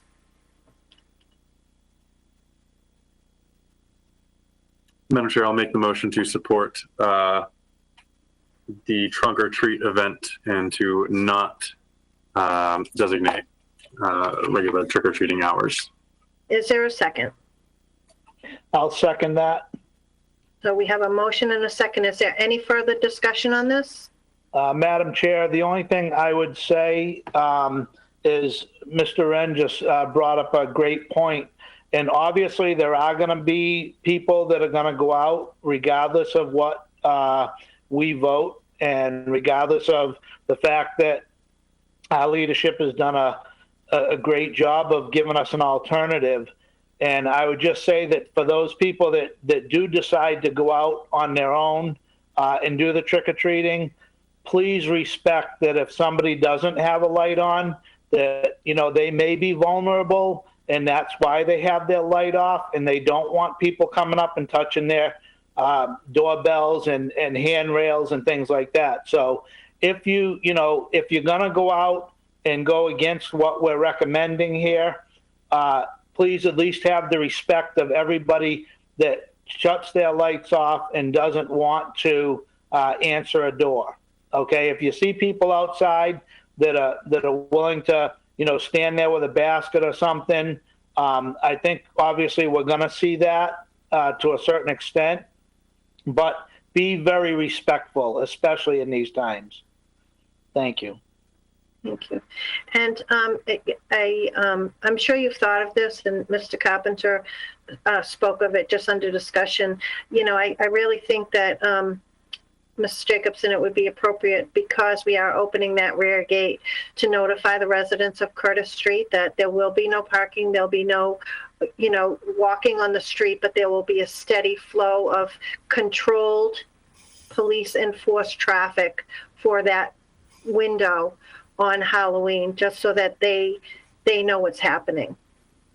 I don't think it's necessarily, I don't think everyone on my own view, I don't think everyone on Packagug Hill needs to be notified, because there's generally a lot of traffic, and it sounds like we can put a lot of cars in queue once they get into the park. So I don't envision a lot of traffic backed up on Packagug, but the people on Curtis Street will see a steady flow of cars exiting. I'm confident the police department will do, a great job in moving the cars along and getting the traffic flowing at a good pace. But I think it would be prudent to notify the residents of Curtis Street. Is there anything else on the motion? Any further discussion? By a roll call vote. Mr. Berthium? Yes. Mr. Carpenter? Yes. Mr. LaLiberty? Yes. Mr. Wren? Yes.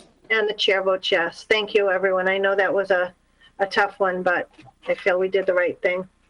Thank you. We're grateful. Thank you. So I just Thank you so much. You're welcome. I just want to move up a couple additional items where we have Mrs. Coyle, Mr. Coyle. Let's see, can we move up gift acceptance 4G? Is there a motion? So moved. Is there a second? There's a second by a roll call vote. Mr. Berthium? Yes. Mr. Carpenter? Yes. Mr. LaLiberty? Yes. Mr. Wren? And the chair votes yes. So we are on 4G, the gift acceptance, which is the vote to accept a gift from the Fur Friends in the amount of $25,000. I know that the town manager and Mr. Coyle want to give us a brief update. Mrs. Jacobson, go ahead. Sure. So I just want to be clear. The Fur Friends the board had already voted to accept the increased donation from the Fur Friends, but now we just received their check the other day for the match for the park. So I just wanted the board to take a vote to accept this check because it came in one check as opposed to two. So just to make sure it's a clean from an accounting perspective, if the board could do that. And I'm just going to turn to Mr. Coyle for a moment, just to, if you can, just give a very brief update on, because they've been working so hard on the dog park and the status of the construction. Thank you, Julie. Madam Chair. So we had a pre-construction meeting today with JAM Construction, JAM, out of Worcester, and they are actually going to be starting work tomorrow. The skateboard park is officially closed as of today. And they're anticipating to get the project substantially completed in the next couple of months as the weather permits, with punch list items continuing on in the spring. I think they're looking to hit it pretty aggressively and hoping to get quite a bit of the work done before winter gets here. Obviously, that's going to depend on how quickly the snow comes and how cold it gets. But I feel confident that they are going to be moving right along and be there every day as long as they can. And again, we'll finish it in the spring. But the bids came in. We had probably 15 or more bids on this project. I think given the current situation with COVID, there was a lot of interest in this project, and we were very fortunate because we had some very high bids, and we had a few of them that were lower in the area of what we had available for funding. And I think the total came in, we have a total about $250,000 available, and I think this came in just shy of the 250. I think somewhere around 247 plus or minus. So we're very excited about the project and look forward to it moving forward. We've tried to keep the Fur Friend in the loop as much as we can on what's happening, and we'll be sharing with them the progress as it moves forward. And we're very happy with what they've done on the project as well. So if you have any questions, I'll be happy to answer them.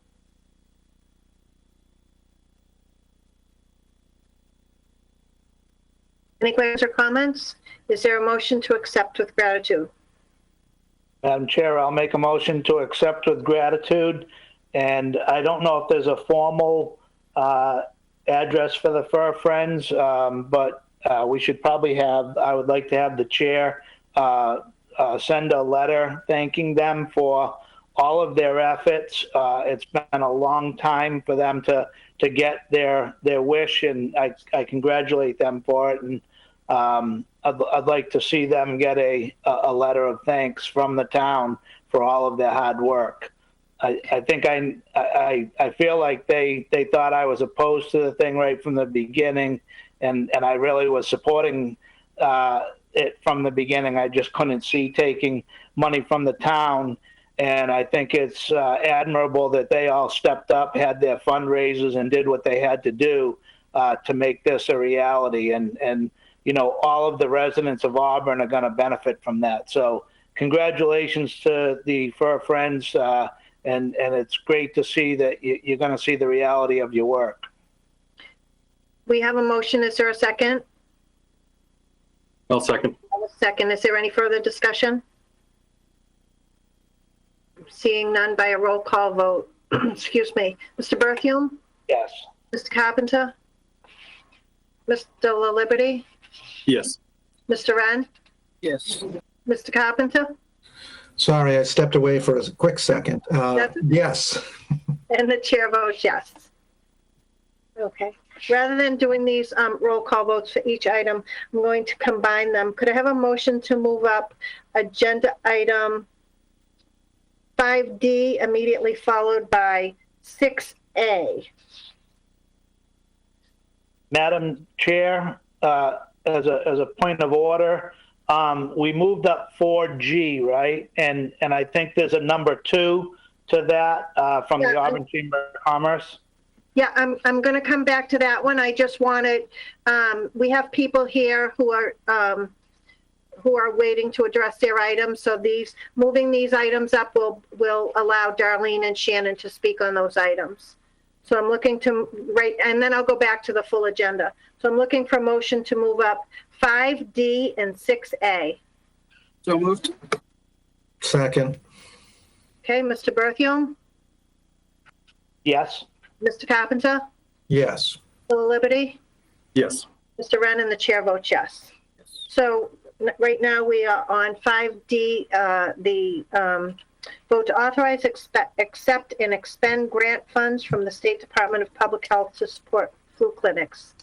Mrs. Jacobson first, and then I'm sure we'll hear from Mrs. Coyle. Through the chair, actually, I'm going to turn to Darlene Coyle. But before she just speaks to us, I just want to tell her and thank her publicly for everything that she and her department have done throughout this whole COVID crisis. Their work has been outstanding. Their work ethic is second to none, and their professionalism is really commendable. I can't say enough about the Division of Public Health, everything they've done to keep this community safe, healthy, and aware of what needs to be done to protect yourself and your family. So in the midst of all this, they still have to keep going with all their other public health initiatives, and flu clinics are one of them. It is tied in to COVID in a sense, but it's something that we do every year, and I just want Darlene to just explain this grant. Thank you. Before I recognize Mrs. Coyle, I'll just share this briefly. So I went to town hall last week to sign the warrant, and my husband was in the car. He waited in the car while I went in to sign the warrant. It was late into the evening, and when I got back to the car, my husband said, "You know, a woman up there just looked out the window." And I said, "Oh, I'm quite sure that's Darlene Coyle. I think she sleeps here." Because she really does. She works so many hours, Darlene. Thank you for everything you do. But you were caught late at night working. You need to get some rest. Thank you. Go ahead on this agenda item. You're muted, Darlene. There you go. Sorry about that. Thank you very much for the kind words. It takes a team, and we're trying and we can to get through this. So some good news to share. We have the State Department of Public Health is offering a grant for $2,100 for to help us support our flu clinic effort. So we had the senior flu clinic last week, and it went very well. Our clinics have to look a little bit different this year because normally we bring people together to get flu shots, and we have to do just a little bit more planning for where people come in to get their flu shot, to keep them distanced and masked, and just to keep itself safe. So we were thrilled to hear. I actually didn't know about this opportunity, but we found out about this grant to help support vaccination clinics for us, and we are planning our next clinic for the public. We hope to have several vaccine clinics. We are still awaiting our flu shipments. We actually got a message today that we are expecting some vaccine to come, hopefully in the next week or so.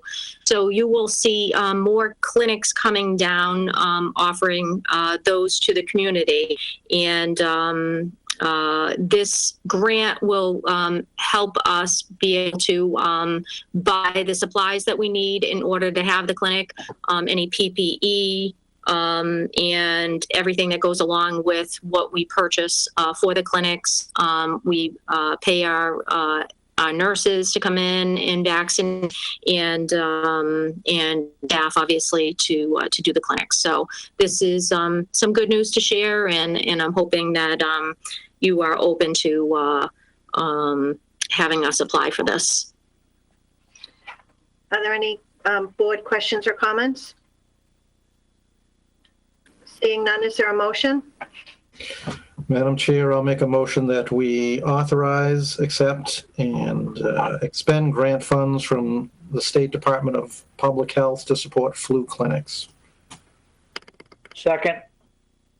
We have a motion and a second by a roll call vote. Mr. Berthium? Yes. Mr. Carpenter? Yes. Mr. Liberty? Yes. Mr. Wren? Yes. And the chair votes yes. Thank you, Darlene. Okay. Thank you so much. Appreciate it. Stay well. Thank you. And the next item is a tabled item, but the town manager has Shannon Regan, our economic development coordinator, here. So discussion and vote on the tax increment financing policy that we've already moved up. Agenda item 6A.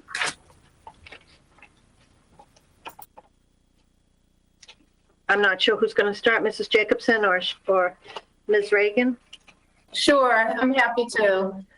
Through the chair, thank you. So this item was brought to you on, I believe it was the September 28th board agenda. And a couple of members, I think at the time, had Mr. Berthium had asked for an example of how it worked. And I gave an example verbally that night, but I asked Shannon to go and see if she could get a couple of examples of full application packages. So you could actually see what an application package looks like, how a community decided in certain cases to give a TIF and under what circumstances and what were the economic benefits that they obtained. So I did send that all to the board, I believe a couple days after that meeting. So we are here this evening asking if the board has had the chance to read through it, if you understand it. And again, the majority of what you're seeing here already exists on the state level. This is a program that's already been developed. So we're not adding any new pieces to the program, to the criteria.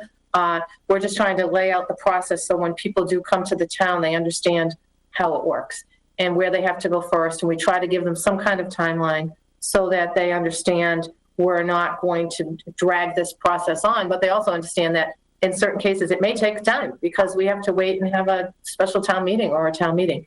So it is a little different in a town than it is for a city, but hopefully the board had their questions answered. And if not, Shannon's done a great job pulling this together.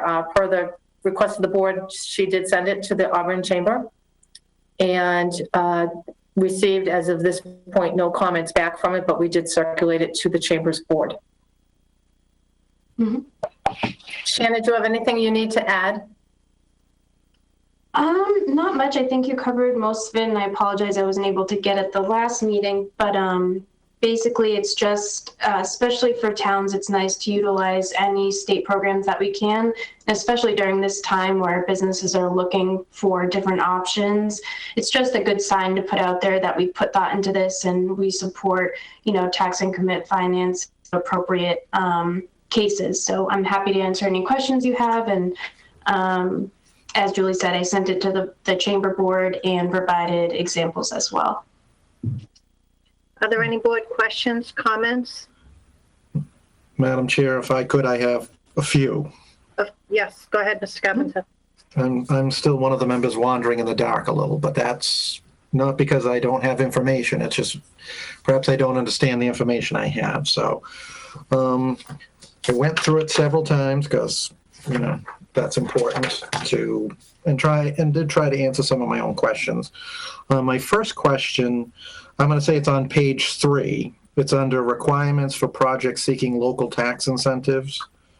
And it's the first bulleted item, and it's more curiosity than anything else, I would say. The policy is talking about fair wage and skilled employment, and preferences given to businesses making jobs available to local residents. So I was just wondering, when we say local residents, do we mean Auburn residents, or are we talking geographically, and what do we mean by fair wage and or something that we're tying that to as a community? I can speak to that if that's okay. So thank you for your question. So most of these requirements from other TIF policies I found from around the state. And the intent is local residents would be Auburn resident if they committed a certain amount to Auburn residents, because of course we want most of the payback to be for Auburn if we're going to give them a break or tax financing agreement with them. For the creation of permanent, fair wage and skilled part-time or full-time employment, part-time and full-time are put through by the state. I'm not sure if the state has any guidelines of what skilled jobs are, but it would be more so like manufacturing, warehousing, STEM, kind of emerging businesses and businesses that correspond with our economic development plan as well. That was my intent, at least with that bullet point. Okay. All right. Thank you. Would it make sense to change that, just that, from local residents to Auburn residents, just so that we're clear in what we're expecting? Because I see further down that we did have Auburn, I think, under the vendors bullet. So that's probably why I even thought to ask the question. So that would just be my request, that if and when we vote it, that just be changed.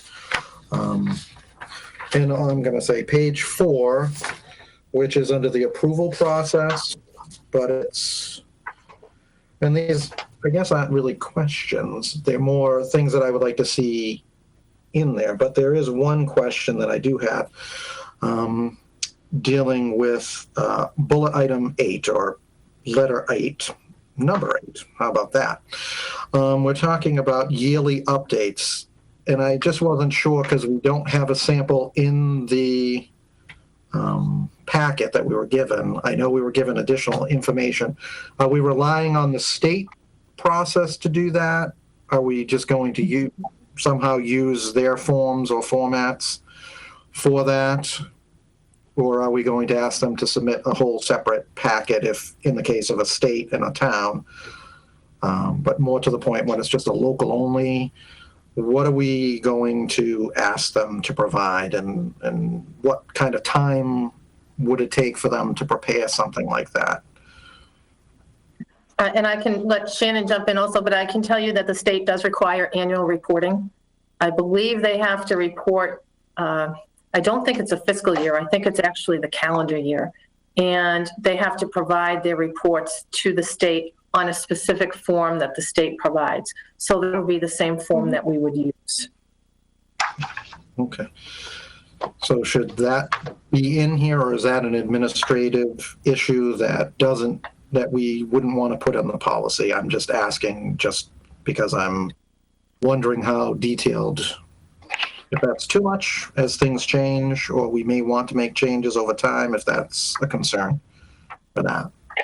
We could certainly clarify that last bullet and just say shall provide yearly updates to the state and the town as required under the program. And then that way, if the EACC changes any of the requirements, we're not going back and changing our policy. We're just going to refer them back to the state requirements. Okay. Thank you.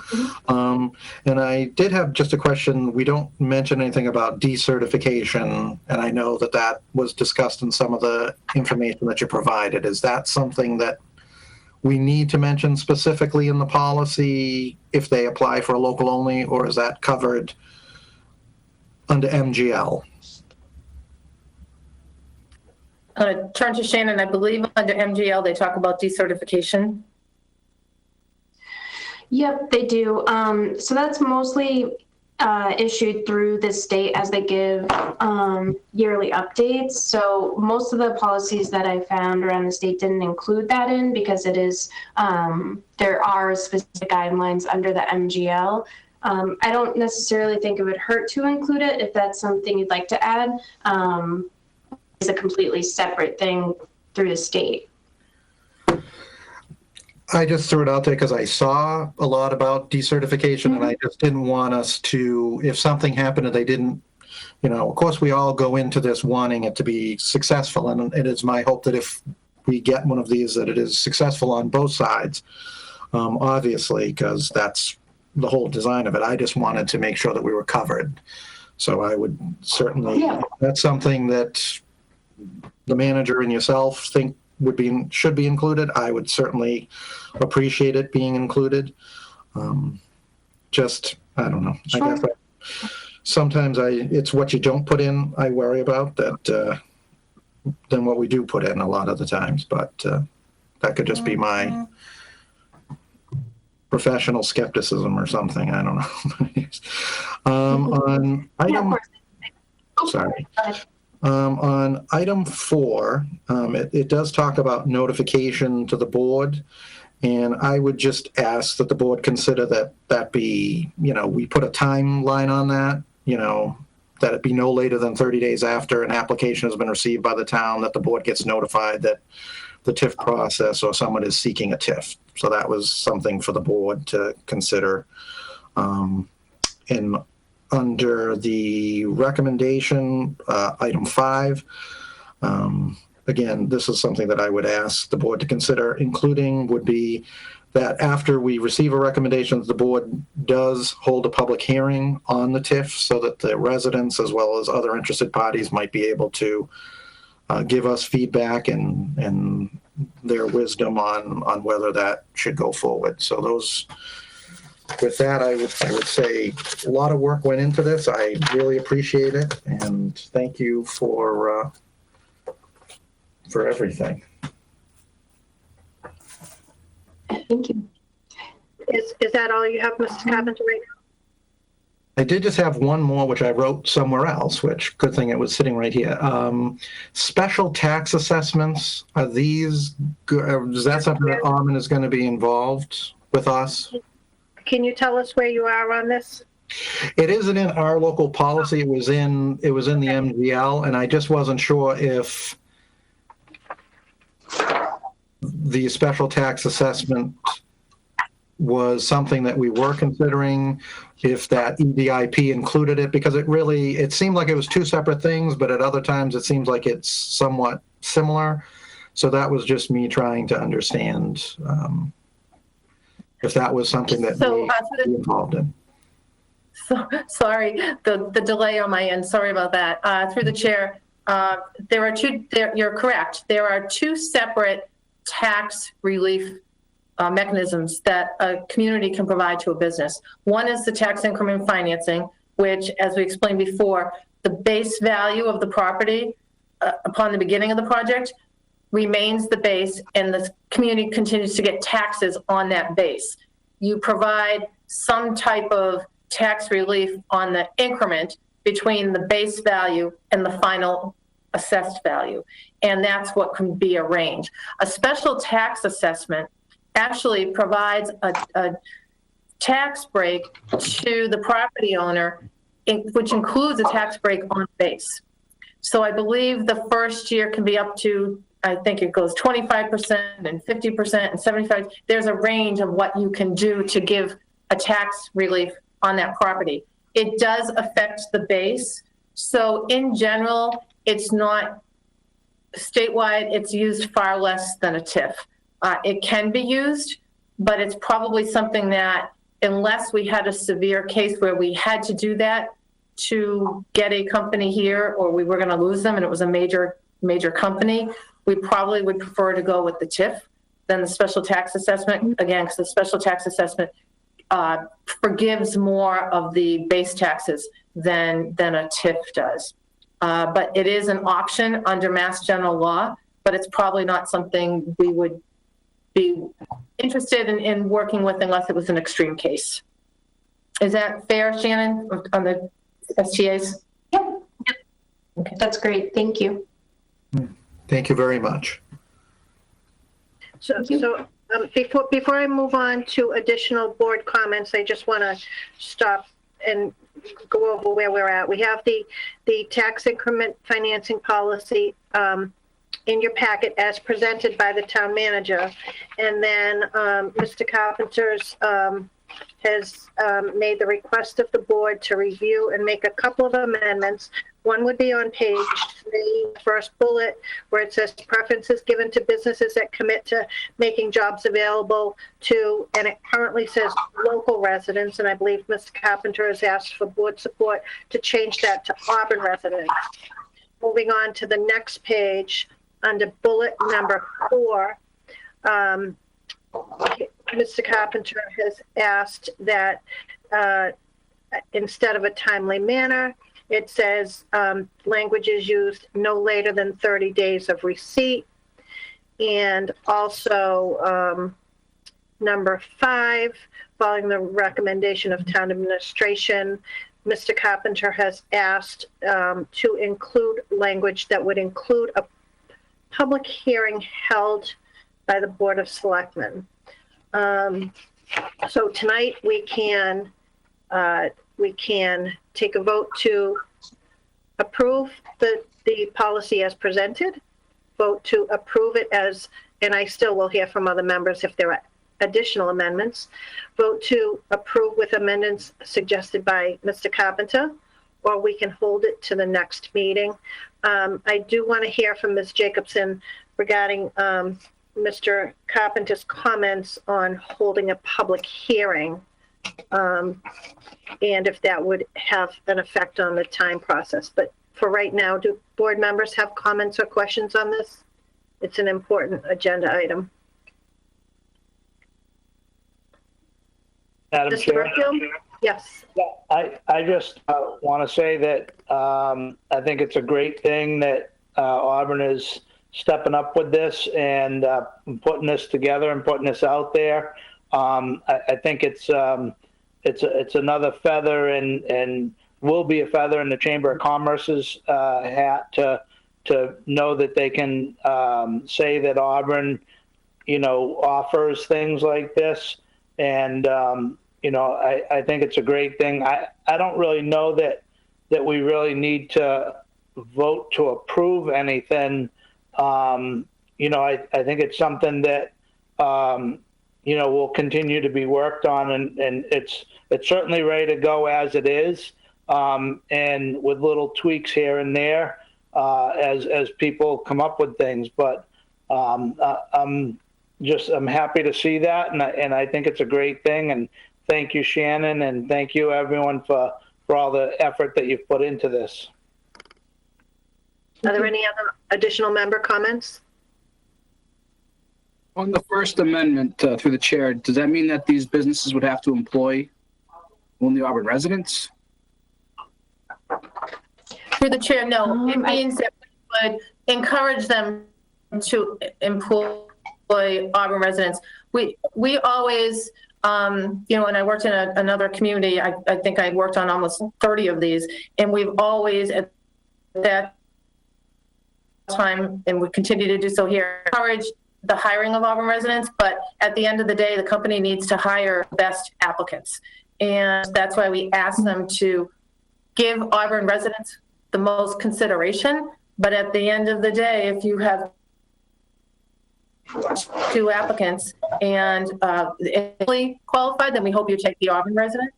But if not, take the most qualified person. The good thing is, through the chair to Mr. Wren, this program also benefits the entire Commonwealth. So even if you end up hiring, the company hires people from your region or from elsewhere, they're still hiring Massachusetts residents. So that's the whole intent of the program, is to just make sure that we boost our employment in Massachusetts. But obviously, if we're giving local dollars, as Shannon had said earlier, we hope that it will directly benefit the Auburn resident, if at all possible. Sorry, Shannon, did you want to add anything? Oh, no, you pretty much summed it up pretty well. I just have one comment that I wasn't able to mention from one of Dan's comments on bullet 5 about the public hearing. I did include, it says the applicant will present the project to the Board of Selectmen, they invited to a Board of Selectmen meeting. So I just wanted to mention that, but if I can make it more clear through a public hearing, if that's the decision that you want to go to as well. And Shannon, can you just point out the section that references the presentation? Of course. So it's right under the approval process, bullet point number 5. Okay. Following the recommendation of town administration, the applicant will present the project to the Board of Selectmen, and then the Board of Selectmen will vote to endorse or reject the project. Okay, so that's the section I had referenced. So Mr. Carpenter is looking to, I believe, change the language. The applicant will present the project to the Board of Selectmen at a public hearing held by the Board of Selectmen. Okay. So I will open it up to the board now to see what action, if any, they'd like to take this evening. Again, you can vote to accept as presented, vote to accept with the recommended amendments, vote to hold this to our next meeting. Ms. Jacobson, was there a timeline you wanted to have this worked on to discuss with town meeting members? You mean to put in the policy a timeline for town meeting? I'm just saying if the Board of Selectmen to take action on adopting this policy so that you can have a discussion with town meeting members about this. Well, we don't, we're actually not going to be discussing this with town meeting. It's not a warrant article. Okay. There's no reason for a town meeting vote. What happens is a project, once it goes through the process, goes for final vote to town meeting. So at that time, it will go to town meeting, but it doesn't go to them prior to that. So I should have been clearer in my question, and I apologize. I didn't know if there was an expectation that the board take action on this so that during your presentation, which you do at town meeting, you would tie it in that the Board of Selectmen had recently taken a vote to support a TIF, which would, and then give you the opportunity to discuss town meeting goal. Okay, thank you. Sorry, I didn't understand. So, well, you'll all be happy to know that I'm not giving a presentation at the fall town meeting. We are trying to keep it short. And as much as you're all begging me to go on and talk for 20 minutes, I think I'll pass this time. But in all seriousness, I wasn't going to do a presentation. I've only been doing them at fall town meetings if there is a controversial item or something that's very complicated that needs an explanation. This town meeting, you just saw the warrant. These are really all financial. So the only one who's going to be presenting will be the CFO and Assistant Town Manager Ed. So I won't have a presentation. At some point, we will just notify and put this out there that we are doing this. But it wouldn't normally even have to go to town meeting until and unless we get a project at some point, which I hope we do at some point. And then we'll go to the town meeting and inform them on the program and how it works. Okay. So again, I'll open it up to board members to see what action, if any, they want to take tonight. Madam Chair, before we take any action, I just want to make a quick comment and ask for clarification on something, if that's all right. Certainly. Yes, first, I just want to thank our town manager and Shannon for putting this all together. It was definitely a lot of work, and it's great. And I really hope that we get some TIF applications. I know I've talked to the town manager about this a lot in the past. I wish the board would be the final say for towns, but unfortunately, it's a longer process for towns, and we have to go through town meeting. And I also want to thank Mr. Carpenter because he actually had some of the recommendations that I had written down, mentioned earlier. The one thing that I did want to ask, though, is will the board be notified of any application? Because I think that was a little unclear. What I'm looking at page 4. I think it's bullet 4.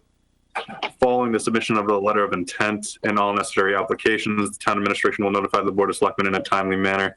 I know Mr. Carpenter had mentioned putting a 30-day timeline on that. So I just wanted to ask for clarification. Would that include any TIF application that comes before the town, or would the town administration have some kind of picking and choosing of if a TIF application wasn't completed or something within the 30 days, would it not go to the board or I guess what are the details on that? So we would have to have a letter of intent from the company. So a lot of times the company will come in and ask about the program and unofficially inquire, but they're not ready to go public yet because a lot of times that there's a competition issue with the company where once it becomes public, perhaps if they're a medical technology firm that's coming out with a new type of product or a pharmaceutical company, they may not want anyone to know that they're looking at this yet. So when they're ready to go public, they give us the letter. At that point, it is public knowledge that they're applying, and we would go immediately to the board with it. So for just inquiries that we get from companies, we wouldn't come to the board because they're just at the inquiry level. But when they actually make a commitment to us that they are wanting to file an application, then we could let the board know. Great. Thank you for that. So what are the board's wishes on taking action this evening? Madam Chair, I would make a motion that we hold this to the next meeting so that the manager just got a lot of these questions tonight, and as did Shannon.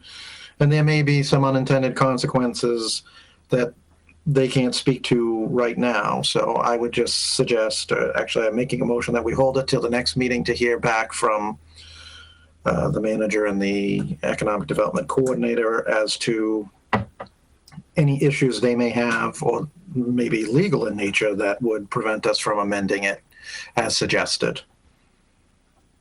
Is there a second? I will second. Okay, so we have a motion and a second. Is there further discussion? By a roll call vote, Mr. Berthium? Yes. Mr. Carpenter? Yes. Mr. La Liberty? Yes. Mr. Wren? Yes. And the chair votes yes. Thank you. Thank you. We appreciate the extra time to take a look at this, and we'll get it back to you at your next meeting. And I just want to thank Shannon. She's just done an awesome job on this. It is a complicated program, and she's just really done a super job putting this together. Well done. That reads like tax law, so good job. Thank you. Have a good night, everyone. Thank you, you too. So before we go back to the regular agenda item, I see Mr. Coyle from the DPW is still on the call, and Mrs. Coyle from DDIS is still on the call. Do we have agenda items for them, or do they just like to hang out at our meetings? Through the chair, agenda item 4G2, which is the other donation. We might want to just mention it while Mr. Coyle is on the phone, just in case there are any questions about the tree itself. Okay, so we'll take agenda item G2, town gift from the Chamber of Commerce, tree for the annual holiday tree lighting event with an approximate market value of $1,670. Go ahead, Mrs. Jacobson. Thank you. So Shannon Regan, who just left the call, but want to give her accolades also. She is on the Chamber's Board of Directors, and she approached myself and Bill Coyle and said that the Chamber of Commerce was looking to potentially donate a tree that we can use for our annual holiday tree lighting event. The current tree, I believe, is in pretty poor condition and needed to come down, and we were planning on at some point replacing that as part of the, I believe it's part of the Auburn Street project. So if Bill is on, he can jump in. But Bill worked with Shannon and the chamber to determine the type of tree. So there he is. So Bill, if you just want to mention the tree and how DPW is going to get the tree there and all of that. Sure. Thank you, Julie, Madam Chair. We've been working with the Chamber of Commerce on coordinating how we are going to remove the current tree, which is dead every year. The past few years that we've put the lights on the tree has been concerned if the tree is actually going to stay standing. So we're actually happy to see that we'll be removing the tree since it is somewhat, again, to be a hazardous situation, I think, each year, and then planting a new tree. So the Chamber of Commerce has offered to fund the purchase of a new tree. It'll be a 14-foot high Fraser fir tree. They will have an arborist help oversee the planting of the tree. We expect to remove the old tree adjacent to the fire station this week and anticipate planting the new tree either by the end of this week or the beginning of next week. Again, with the DPW will be removing the old tree and also planting the new tree with the oversight of the arborist that will be working for the Chamber of Commerce. So we're very thankful for them and to be able to get a new tree planted this year. It won't be quite as tall, but I'm sure over time it will be. So it'll be nice to have a new tree standing that we'll not have to worry about the branches falling off as we decorate it. Thank you. Is there anything? Julie, you're muted. Is there anything else on this? Okay, so No, I just said thank you. Sorry. We're happy. Thank you, Bill. And we're looking forward to having this replaced. As Bill said, it's overdue to have this tree replaced. Okay. Is there a motion to accept with gratitude? Madam Chair, I would make a motion that we accept this donation with gratitude and that a letter be prepared for the chair's signature to the Auburn Chamber. Is there a second? I'll second that. Second, any further discussion? Madam Chair? Yes. I'm curious where we're putting the new tree in. So thinking about the location of the fire department, we have this sidewalks that go kind of back toward the backyard of the fire department, and then a sidewalk, I believe, that goes out to Southbridge Street.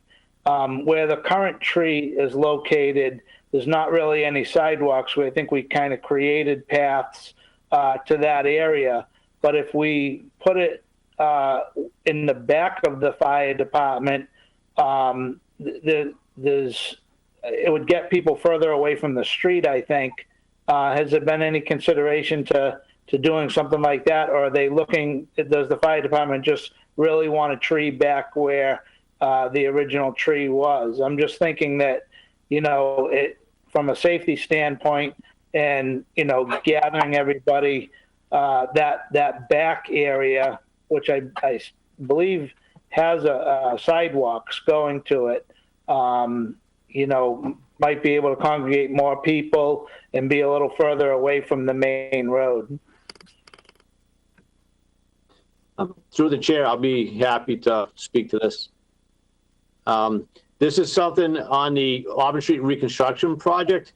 As part of that project, they are constructing new sidewalks in this area with park benches and a gazebo. So the tree would go in close proximity where the current tree is, just because it's going to work out well with the design that the landscape architect planned for the Mass Highway Auburn, or Mass DOT Auburn Street Reconstruction Project. So it's going to be a lot different, I think, sometime towards the end of next year, because that project has been out to bid and awarded, and some of the work might actually start later this year, this season, with drainage work.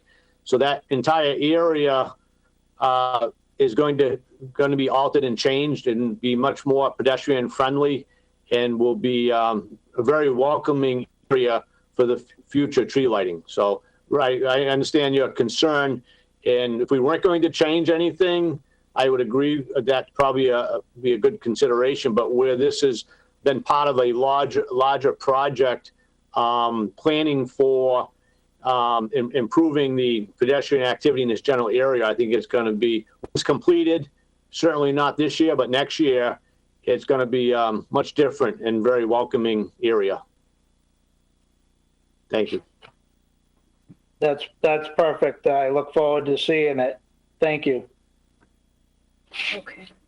So if there's no further discussion, by a roll call vote, Mr. Berthium? Yes. Mr. Carpenter? Yes. Mr. La Liberty? Yes. Mr. Wren? Yes. And And the chair votes yes. Thank you. And so I have one more that I am going to move up unless the board objects. I would like to move up agenda item 5A, transmit the report on the business license and permit fees for discussion and potential vote. Mrs. Jacobson.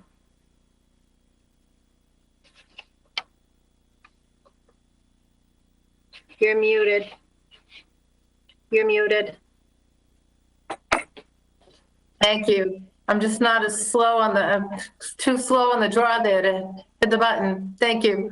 Item 5A is a report that the board had asked us to provide on what some of the business fees were. And I know the board was just saying that they just wanted to know if there was any opportunity to potentially reduce or waive any of them. So I have to say Shannon did a lot of work on this. She looked at all of the business fees that are charged by the town, and particularly those that the Board of Selectmen oversee as the local licensing authority, and put information in your packet about whether there were minimums and maximums. And as you can see, the majority of these fees are set by Mass General Law as far as a maximum, but not necessarily a minimum. So we wanted to just provide you a list of what those fees are.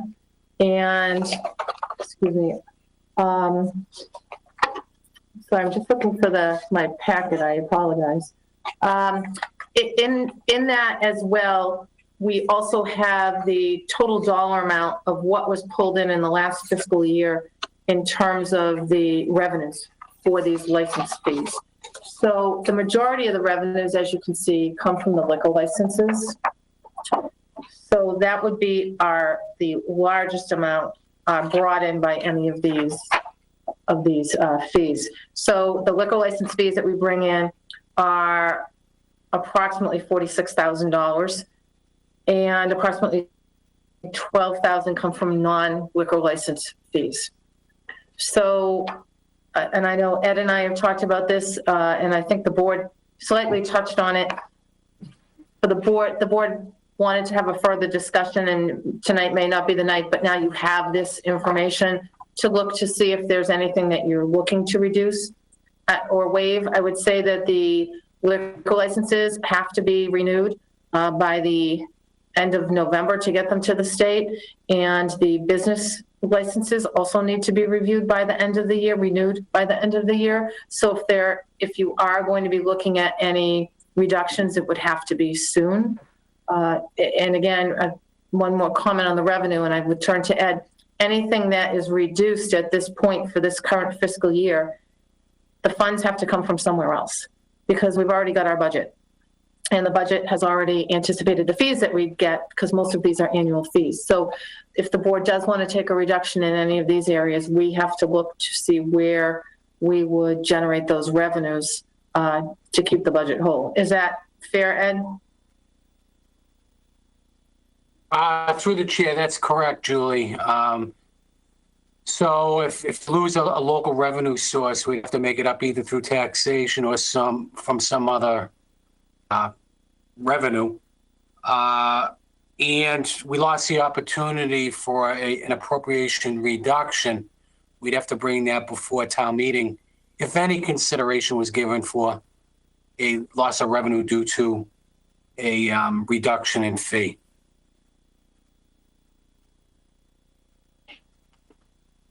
Do board members have any questions, comments? Do we want Mr. Carpenter? Yes. When I brought this up, I knew it wouldn't be a popular item, because nobody likes to pass on money. No business wants to do it. Nobody wants to do that. And especially during these times where it seems like both sides of the economy, both public and private, are suffering greatly, it doesn't seem to be the best of times to consider it. For myself, I would like to, at least as a board, I know we have something under Board of Selectmen items, to look at it. It was brought up late, so it's not necessarily a fair thing to expect that we're going to have people go into pretzels to try and accomplish, even though it's a net public good for the businesses. I do understand all the work that went into the budget and everybody's consideration. So for me, I just want to continue the conversation. And I do think that as we go into this process, we would be remiss if we didn't look at all options to try and bring some local relief. Our federal and state partners are doing their part. You know, we're the ones that interact with them far more than anybody else on the local level. So it makes sense to take a look at our options. But that's my only thought. But I do thank Ed and Julie for the report, and Shannon. It's always good to have the facts before you leap into the abyss. So it's a good starting point, I think. So thank you guys for that. Anything else on this? Madam Chair? Yes, Mr. Berfield. I'll just add, yeah, I don't really, I think Mr. Carpenter is right. We needed to kind of see what all that was, and I thank everybody for putting that together for us so that we can see it. And I don't think we necessarily need to take any action on it tonight as far as, trying to approve it or do anything and alter the budget right now.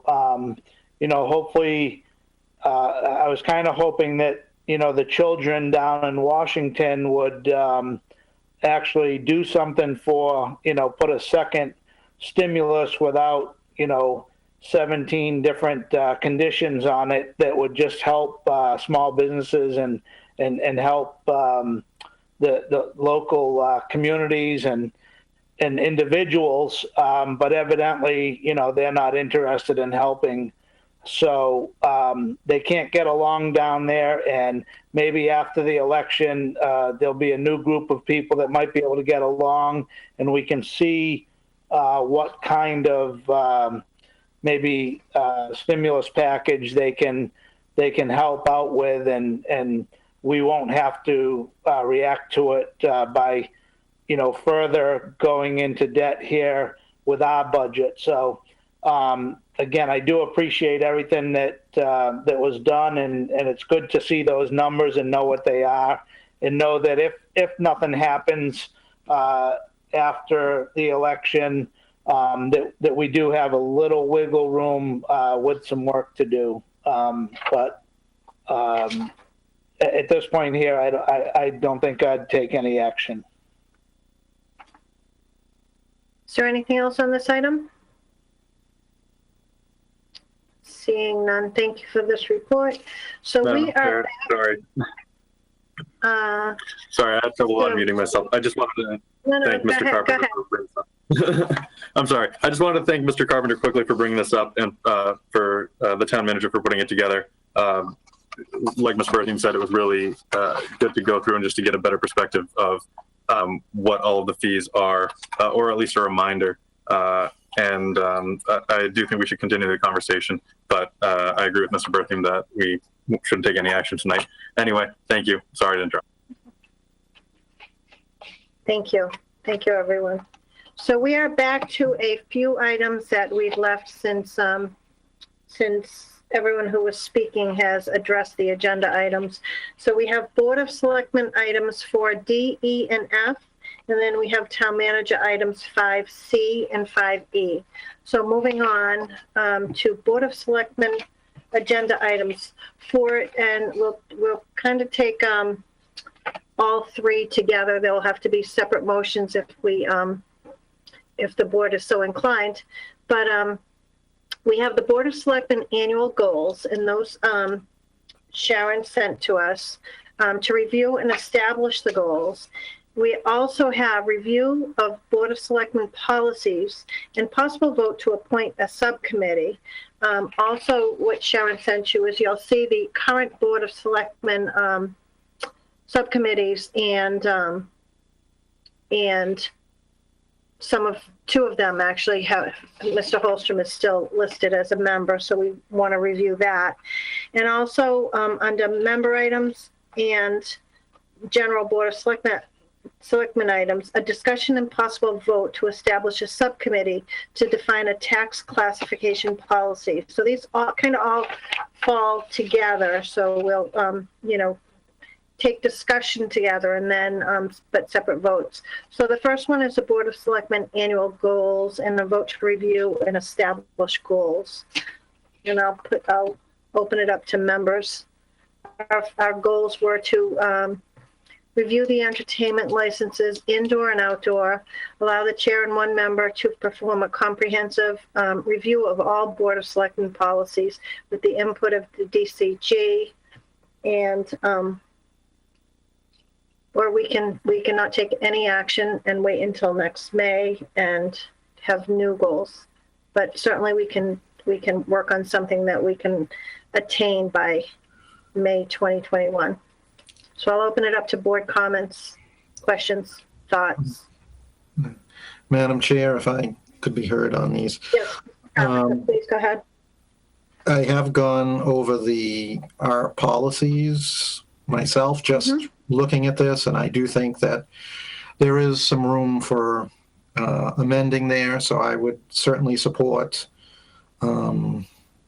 whoever would like to take on that responsibility. I don't know that we need to designate the chair unless the chair is interested. I wouldn't want to put that on any one member. It's all of our policies, so we should all be willing to serve. Yeah, and I will just point out, Mr. Carpenter, that I don't think that you were chair or I was chair at the time that we voted to allow the chair and one member. So I would agree with you. Yeah, no, I would make that, I would do that. And I would say that the tax classification policy and looking at other local options, I would say that would be a good project to work on as a joint project, because I think you pointed out correctly, they are interrelated. So it would make sense if we were going to move that way, that we include those two as part of that subcommittee. The indoor and outdoor entertainment licenses, I swear it's a perennial item that we look at, and I don't know what we aim to get for that. It seems like, I think we've done this at least 3 times since I've been on the board. So I would, if we have to lose one for the time being, I would say I would support not looking at that at this particular moment, unless we want to include that in the comprehensive review of all Board of Selectmen policies, which it is a policy. So it could be included within that. Okay. And are you finished, Ms. Carpenter, before I open it up to someone else? Absolutely. Thank you. Thank you. Any other comments? Mr. Berkey? Chair, as far as like the Board of Selectmen policy subcommittee, as you can see, Chairman Holstrom and myself were on that. We actually looked at and made modifications to, I think, 2 or 3 policies. If Mr. Carpenter and maybe one other board member wanted to take a look, it might be good to have a different set of eyes on those policies and see if they see anything different than we saw. So we've amended a few already, certainly all of these things are, a work in process. So I would probably step off of that committee at this point, because I've kind of looked at it and made some of the changes that I would make. So love to get some different opinions in there as well. Anyone else? Madam Chair, I don't know if the voter turnout subcommittee, if that, there was the election, so I don't know if that still exists technically, and if I'm still on it. I would like to continue the work that Mr. Carpenter and I were doing on that one. If it doesn't if it requires another vote. I would just say that. And then we're taking D, E, and F together. Am I correct about that? That's all. Those are the. Well, I mean, yes, yeah, because we're discussing basically goals and goals, policies, and subcommittees. Okay. So I just wanted to mention on tax classification, that was an idea that I had thrown out there. I don't know if we necessarily need a subcommittee or if this was just a discussion for a goal for the whole board. It was something that I thought of recently, and I think with COVID and people's financial situations not being really set, or at least up in the air more than they would normally be, that, and of course we won't get anything done even if this was established by the next classification hearing. But having some kind of set policy or set idea for the board that would kind of guide us in how we're moving on that. So I think that's at least something that we should discuss. And then something that I also actually thought of today and wanted to bring up for members to talk about, and I'm sorry I didn't think to put this on the agenda earlier, is we did have 2 protests in town with the Black Lives Matter movement, and there were questions about where each candidate stood on the issue and in the most recent election. And I know Mr. Wren and myself talked about some ideas back then. So I do think we should be discussing at least some way to respond to those protests. I don't know specifically what the board may have in mind. I know I had suggested reviewing the police department's policies with members of the police department to see if there's anything worth changing there. Mr. Wren had made another suggestion of copying a system that already exists in Amherst, Massachusetts. But I do think that should be something that we discuss as a broader board goal going forward as well.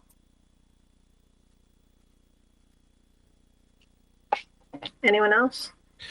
If I could, just on that point, Madam Chair. Yeah, I would say that that's a goal that perhaps would better be suited to the town manager, as she is the responsible officer on those items, and we would be getting into an area that the charter kind of tells us, waves us off. So I would support going forward with making that in the upcoming year something for Mrs. Jacobson and her team to look at.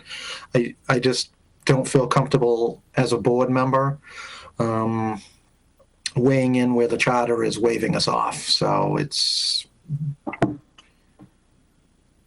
that's my thoughts. And certainly, if Mrs. Jacobson, she will present it to us, obviously, when she's done, as she always does, and we'll be able to kind of look at it. And I'm sure she would be willing to take our recommendations or our comments, and within the extent of her ability, she will do what she can.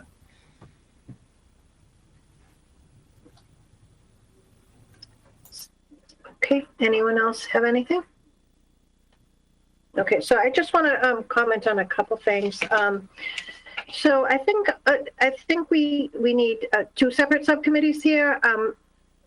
I'm thinking of a subcommittee to continuously review our current policies, but we also have a potential of a new policy that specifically Mr. LaLiberty has brought to the forefront. And I would assume that he would appreciate having the opportunity to work on this. So I'm not sure how members feel about that. I'm happy to continue working on the regular policies, and I agree with Mr. Carpenter. We look at the indoor and outdoor entertainment policies, and we're just not really sure where to go with it. But then we get an outdoor entertainment license, and we have discussions. Do we want to limit do we want to limit outdoor music till dusk? Do we want to limit outdoor music till 10 p.m., 9 p.m.? Is it a Friday? Is it a Saturday afternoon? And what I've learned doing this all over these many years is if you have a clear and concise policy, if it's appealed in the court, you need to be able to show that you've had a policy and you've followed that policy, or you will be overturned. So Again, I think that we will be seeing more and more requests for outdoor entertainment, and that's certainly, before my term ends, something I want to look at. So what are the board's thoughts on this? Mr. Liberty, do you want to work on this alone and do a presentation to the board? Do you want to make it a subcommittee? And when you're a subcommittee, you do have to post your meetings, even if they're done remotely. I would, I guess, prefer to work on it as a subcommittee. You're welcome to work with Mr. Kazanovich. I'm sure he could give great guidance and input on this. Well, we would definitely have to drag him and as well as the town assessor to some meetings to at least explain everything to us. But yeah, I think this would be more of a subcommittee project than something for just me to work on.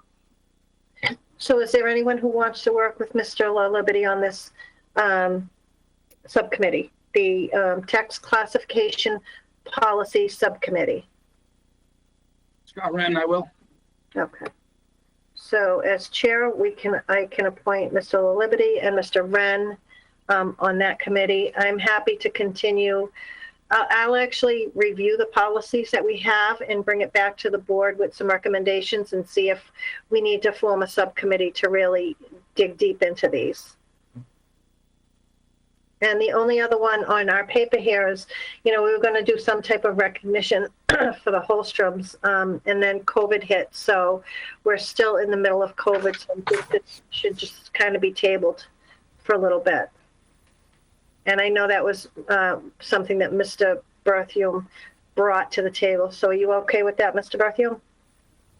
Yeah, absolutely. There's no sense in trying to plan any dates until we know things are open back up, and that we can have gatherings, greater than 25 or 50 people, because they were such a special couple here in town, and I think it's going to be a bigger gathering than what's allowed right now. Okay, great. So on agenda item D, the Board of Selectmen goals, we'll just leave that as is because we've already worked on them. Review of the Board of Selectmen policies, I'll continue to work on those.